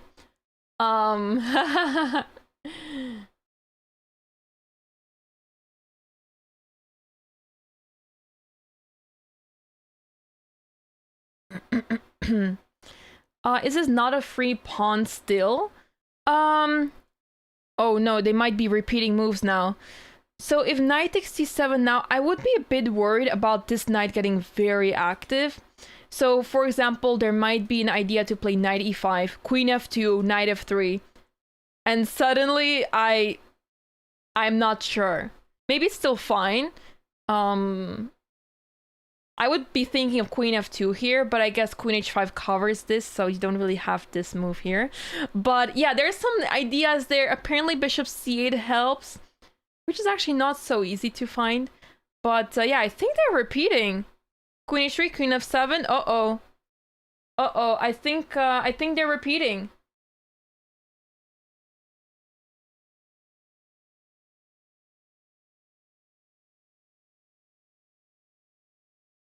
Oh, threefold is on the board. Neither player is neither player is claiming the draw. After 5 repetitions, the arbiter has to get involved and declare the game a draw. But looking at the camera, they still seem to be continuing the game. Queen h3 played once again. Okay, they agreed to a draw. The game is agreed to a draw. It was close to 5 repetitions, but eventually we got there. Yeah, so after 3 repetitions, I actually I think there is 2 different arbiters. But yes, the male arbiter is getting involved now. But yeah, just to give you a heads up, everybody. So I think the games today are not delayed, or at least the delay didn't go through well. So we see the game still ahead of time. So even though the camera is delayed, it's not the only thing that is delayed. Yeah, so it's unfortunate today. So I'm seeing the live camera, and that's why. But yeah, the players agreed to draw, and the game has ended in a draw that way. So Cecile survived. She managed to survive. It was not looking good whatsoever, but she survived really well, finding this idea to try to go for a repetition, and opponent basically didn't see anything else other than going for it. Well, Dirk, you can check it out online as well. The tournament is live on chess.com, so you can check it out there. But yeah, today, unfortunately, the games are live instead of delayed. Yeah. Which is interesting because it seemed to have been... Like, I'm not sure how that was possible, because it was not... Like, we started 15 minutes later, and then somehow the boards caught up. I don't know how that happened. I am not sure how that happened. But in any case, let's move around. Let's move around, see what's happening. Ketevan is still in a winning position against Shambhavi. Shambhavi got her rook out, so that's good progress. But now this pawn is moving fast. This pawn is moving fast. Rook 8, a3, also very good. This knight is simply not able to do much. You want to try to get some activity on the king side, but it's all shut and locked down. h4, oh, what a cruel move. What a cruel move. Now the knight has to retreat as well.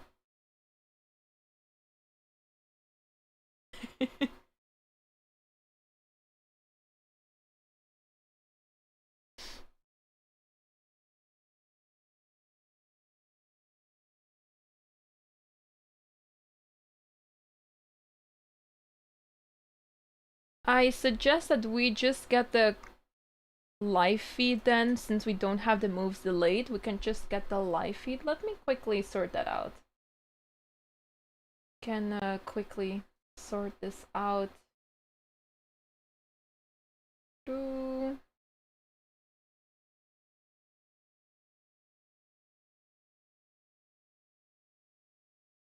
the other one.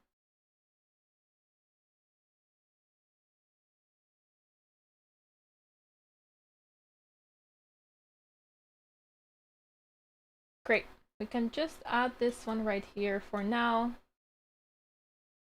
So things are looking a little bit different. But this way the board will be in sync with the screen over here. All right.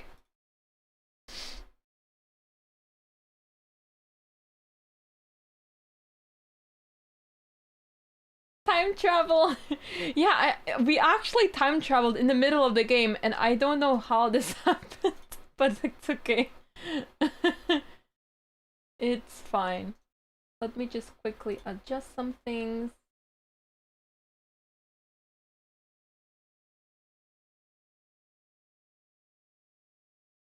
All right, perfect. Okay.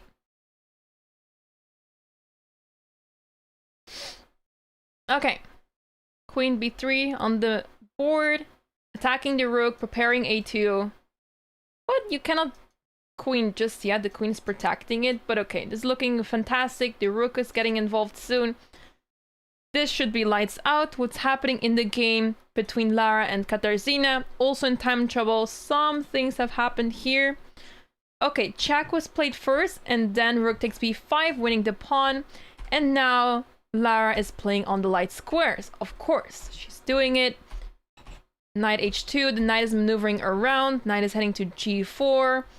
And slowly but surely, an opportunity will arise. She might even be looking to put her knight on f5, actually. Or d5, but I like f5 more. f5 is begging to be occupied by the knight. Although after knight g4, the question is what happens after f5. If you don't have an answer to this, black is just going to try to improve the position with f5. E takes f5, rook takes f5. Something feels very wrong here. I think it has to do with the fact that you can just put a bishop on e4 to try to target all the pieces on this diagonal. So she does play bishop d5 first. Good idea. So after f5 takes, rook takes, there's suddenly bishop e4, and this is quite crushing. So yeah, that's a nice way to prevent f5, but also to prepare rook b7. So this is looking very good for Lara. And I think she's winning this game.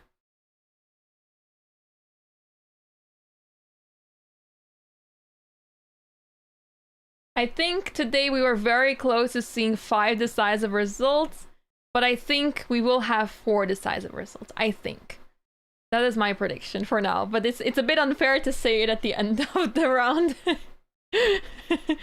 But it's looking like we have 4 decisive games. Queen f6, yeah, knight g4 is very inviting, but I will say there might be queen f3 possible. And then the knight is pinned. So maybe knight g4 is too soon, but it's very inviting. Okay, rook b7 first. Why not? You can also play king g2 and then play knight g4 because you're not in a rush. So rook b7, very clever move to keep the tension in the position. And if knight e7, then we would be happy to play knight g4. Because if I put this on the position, over here knight g4, queen f3, then the knight is hanging on e7, so we just win the piece. So that's a good moment to play knight e7. But for now, rook b7 is on the board. Knight h8, oh. Yeah, well. It's a great way to defend. But it's possibly one of the worst moves in chess. To play knight h8. Oh. Yeah, you don't want to play that. But for defensive purposes, I don't see a better move than this in this game. So it keeps the position at least going. It keeps the game going.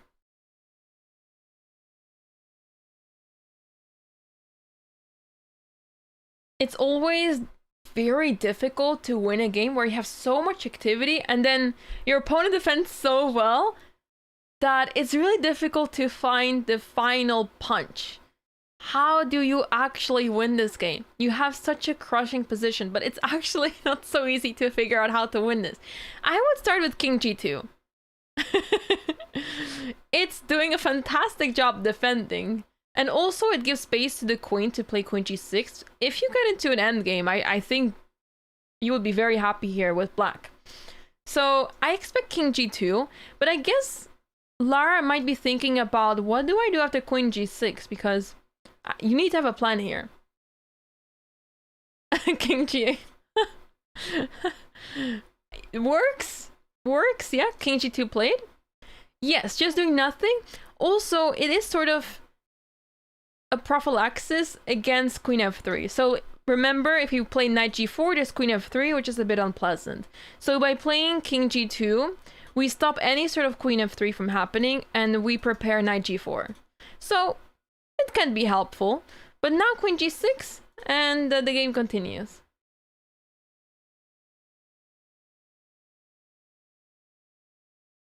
Oh, I see that the game finished. I believe Ketty has won her game against Shambhavi.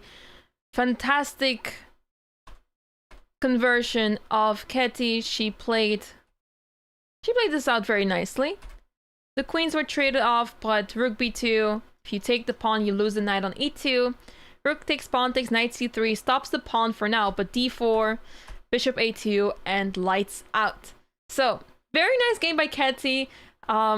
Interesting opening. It was a shaky start for both players. There were some opportunities for both players at the beginning of the game. But later on, as soon as Ketty had the upper hand, she played very nicely and she converted this to a full point. So, congrats to Ketty also winning her first round game. And, yeah. She played a good game. Queen g6 on the board, indeed. Just quickly checking the rook endgame that we saw earlier. As I mentioned before, if there's someone that is going for the win here, it's black, and we see that white is slowly falling apart. Just to quickly dial back what we missed. Here, it looked like everything was still fine, but as I mentioned, white is under quite some pressure. Pawn is weak now. It was earlier pinned, now it's a weakness. And white is the one that has to defend, and sometimes it's a bit too difficult to do absolutely nothing. So black had a nice idea to push g5 and gain some activity this way, slowly improving the position, and now with king g2, apparently a mistake, allowing, I think f4 is a pretty nice move to try to take over on the king side. She's looking for a win here with black. Elmira doing amazing, showing how it's done. And this is what I was trying to say earlier, that she might be happy heading into an endgame because it's not easy to play here with white. She's the one putting pressure, and you can tell, you know, she's the one putting pressure, so it's much more difficult for white to play. And that is why, yeah, she's, I'm sure she was feeling quite happy about being in this endgame. So, yeah, very practical decision. Get your opponent to an endgame when you're in such an equal position, and then anything can happen.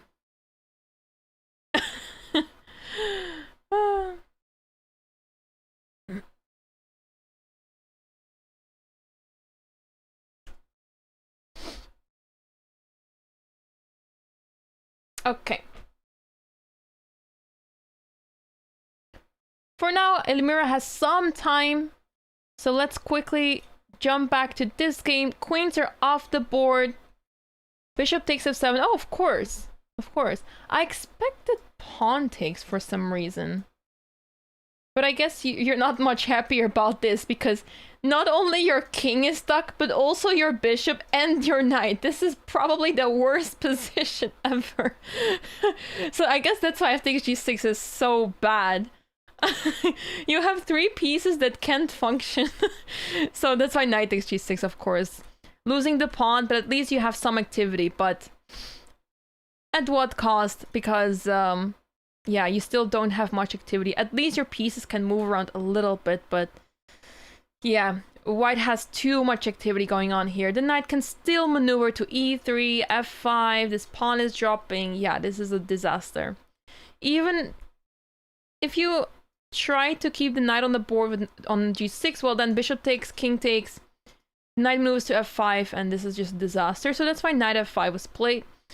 Katarzyna is playing really well to try to defend, but unfortunately against Lara it's not enough, as Lara is completely winning and slowly converting her advantage to a full point.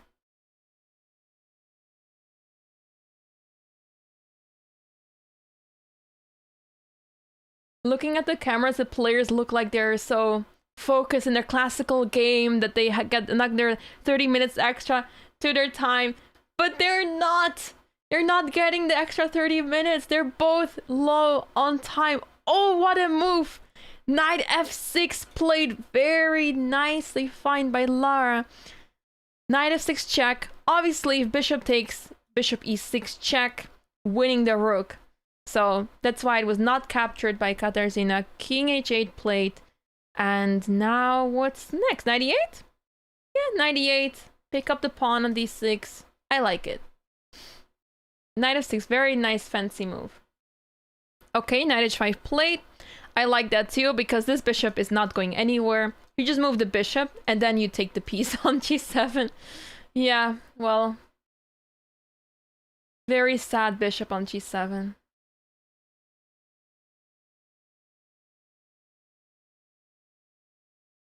Rook d8 played, very clever, because after bishop here, the rook can go to d7, defending the bishop, so... I really like the defensive spirit of Katarzyna, because this is how you save games. It may not work in this game, but it may work in the long run if you keep defending until the very last moment in your games. At some point, there will be a game where your opponent just crumbles out of nowhere. So it's important to stay sharp and to keep fighting, and you never know what might happen. So bishop d5 on the board. I expect rook d7 to be played.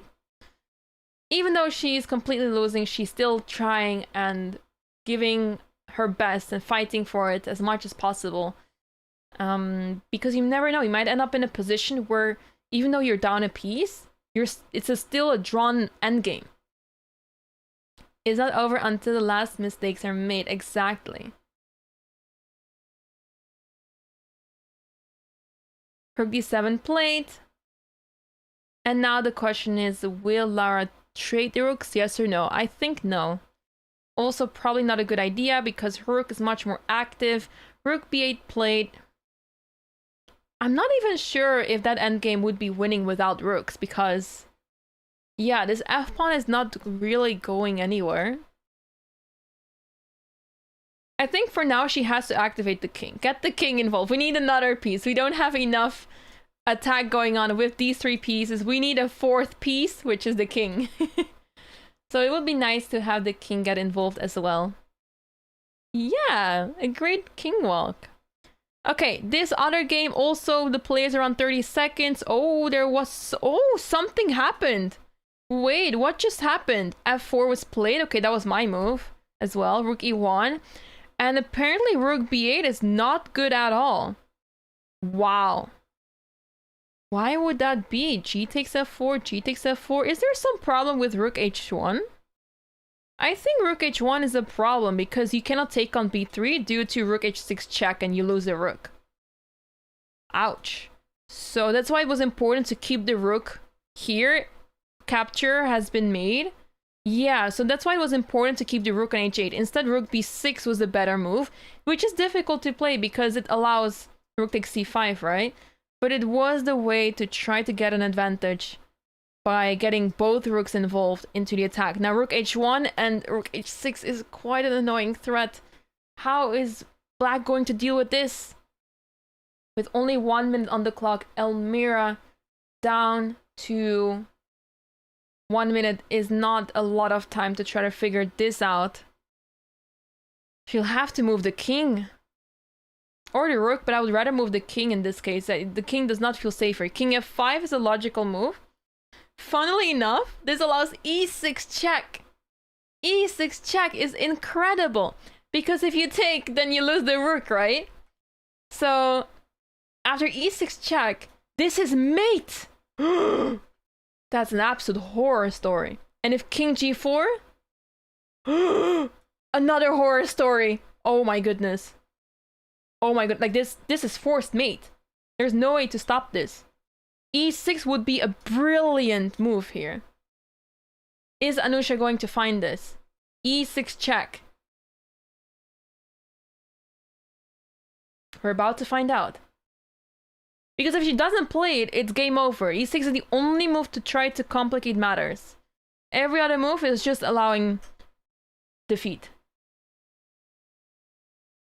She plays it! She plays e6 check. It's on the board.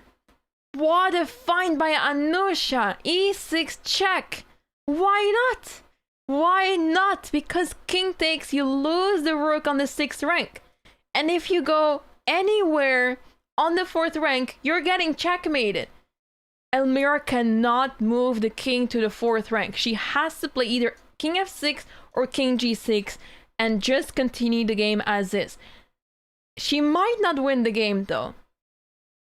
But I know for a fact that she will lose the game if she pushes the king further up the board. And I also know that she is very capable of finding the right moves here. So let's see what she decides to do. King f6 or king g6. She has less time though, so that's worrisome. But she'll probably play king f6. She plays? No! Oh. Oh no. Oh no, what a heartbreak. Oh no. Oh, this is so tempting, king g4. Oh, we can see her on the camera. I think she's... Maybe she was already like this, but king g4 is a tragical move. Oh.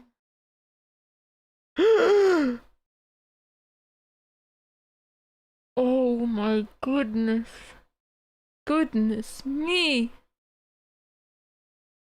I don't know what's happening. Oh my goodness. Rook dh5 was a forced mate because there is no way to stop rook h4 mate. You can delay the mate by f3 check king f2, but this is unstoppable. And then Anusha plays the wrong move, and she's in a losing position. If black would have played rook g8, but she didn't play it. She played f3 check, and after king f2, rook takes. It's back to equal.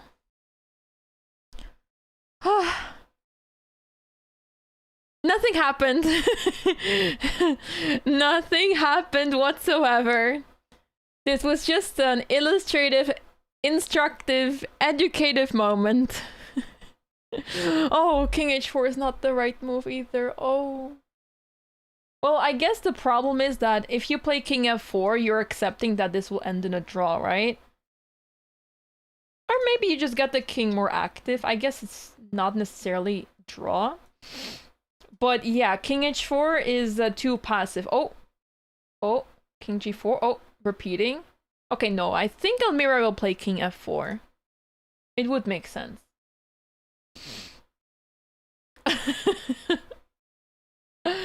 Wow, what a game. So much for saying that Elmira would have the upper hand in the endgame. Well, she did, but it got very dicey all of a sudden. Now you can see how we watch you when you use too much time. It's always, oh my goodness.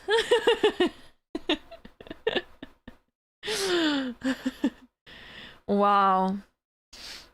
Yeah, this was incredible. I think the other game finished, by the way, so we can quickly take a look at what happened over there. Oh, a checkmate happened! Oh, that is beautiful. So rook e7, rook d8. They moved the rooks around a little bit, and as Katarzyna tried to become active with her pieces, she allowed checkmate in one. Yeah, I mean, sooner or later would have been lights out anyway because the king was getting closer. But this is a nice finish, a great win by Lara in a position where not much seemed to be happening. It was a very equal game, but then all of a sudden it got complicated, and yeah, Katarzyna allowing this square to be so weak was really the problem in her position, and it also ended in that way. The bishop went to f5 with a checkmate. So congrats to Lara. Tough game for Katarzyna, but I'm sure she will bounce back with her resilience, as we have seen today. The highest rated player in the tournament is Claudia Coulon with, I believe, it says 2395 rating. And then Lara Schulze is on 2345. But I believe Lara is fighting for the WGM norm. So she is a great contender to get a WGM norm in this event. I'm not sure how many norms she already has, but I think she doesn't have the title just yet. Also, this game seems to be heading for a draw. I think the players agreed to a draw, and there it is.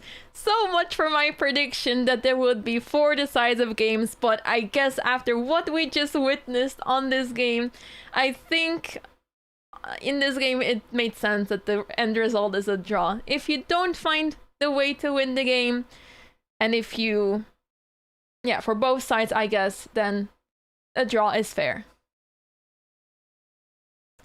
Why are we commenting this event specifically? I have been asked to commentate on this event, and this is the official commentary happening both on Twitch and on YouTube. I'm streaming on my channels, but also on the English Chess Federation YouTube channel, so definitely check them out, as they're posting a lot of great content for English chess, and a lot of events that are being hosted in England, and one of them is this event. So yeah, we had a few near heart attacks at the end. I wonder if the players were aware of this at the end of the game or during the game, but maybe Almira saw something, I don't know. But yeah, this was quite a thriller of a game. So an active king isn't always good in endings. Yeah, turns out an active king can get checkmated too, so yeah. So yeah, well everybody, that brings us to the end of today's round. So just to quickly summarize, we have 3 leaders right now. We have, I believe, yeah, the top 3 players, Ketevan, Claudia, and Lara on 1 point. And then we have a couple of players on half a point. We have Cecile, Andrea, Almira, and Anusha. And then Katarzyna, Kamila, and Shambhavi with 0 points, as they lost their games today. So we have seen a lot of fighting chess today, a lot of excitement in today's round. So this is... yeah, this is going to be a very exciting tournament to follow. Remember, we are only covering the afternoon rounds of this tournament and the final round, which is happening in the morning. So tomorrow, round 2 starts in the morning. I will not be covering that, but of course, I'll be taking a closer look at it. I'll be keeping an eye on it to see what is happening, and we can talk about it in the broadcast tomorrow. So I hope you guys enjoyed watching today's show. I hope you enjoyed the games today as much as I did. And yeah, we will be back tomorrow, same time, same place. And I look forward to see the action tomorrow of the 11th Menchik Memorial Tournament. So thank you guys for tuning in. I will be taking my leave, and I hope to see you guys tomorrow as well. And make sure to check out the information all on the website.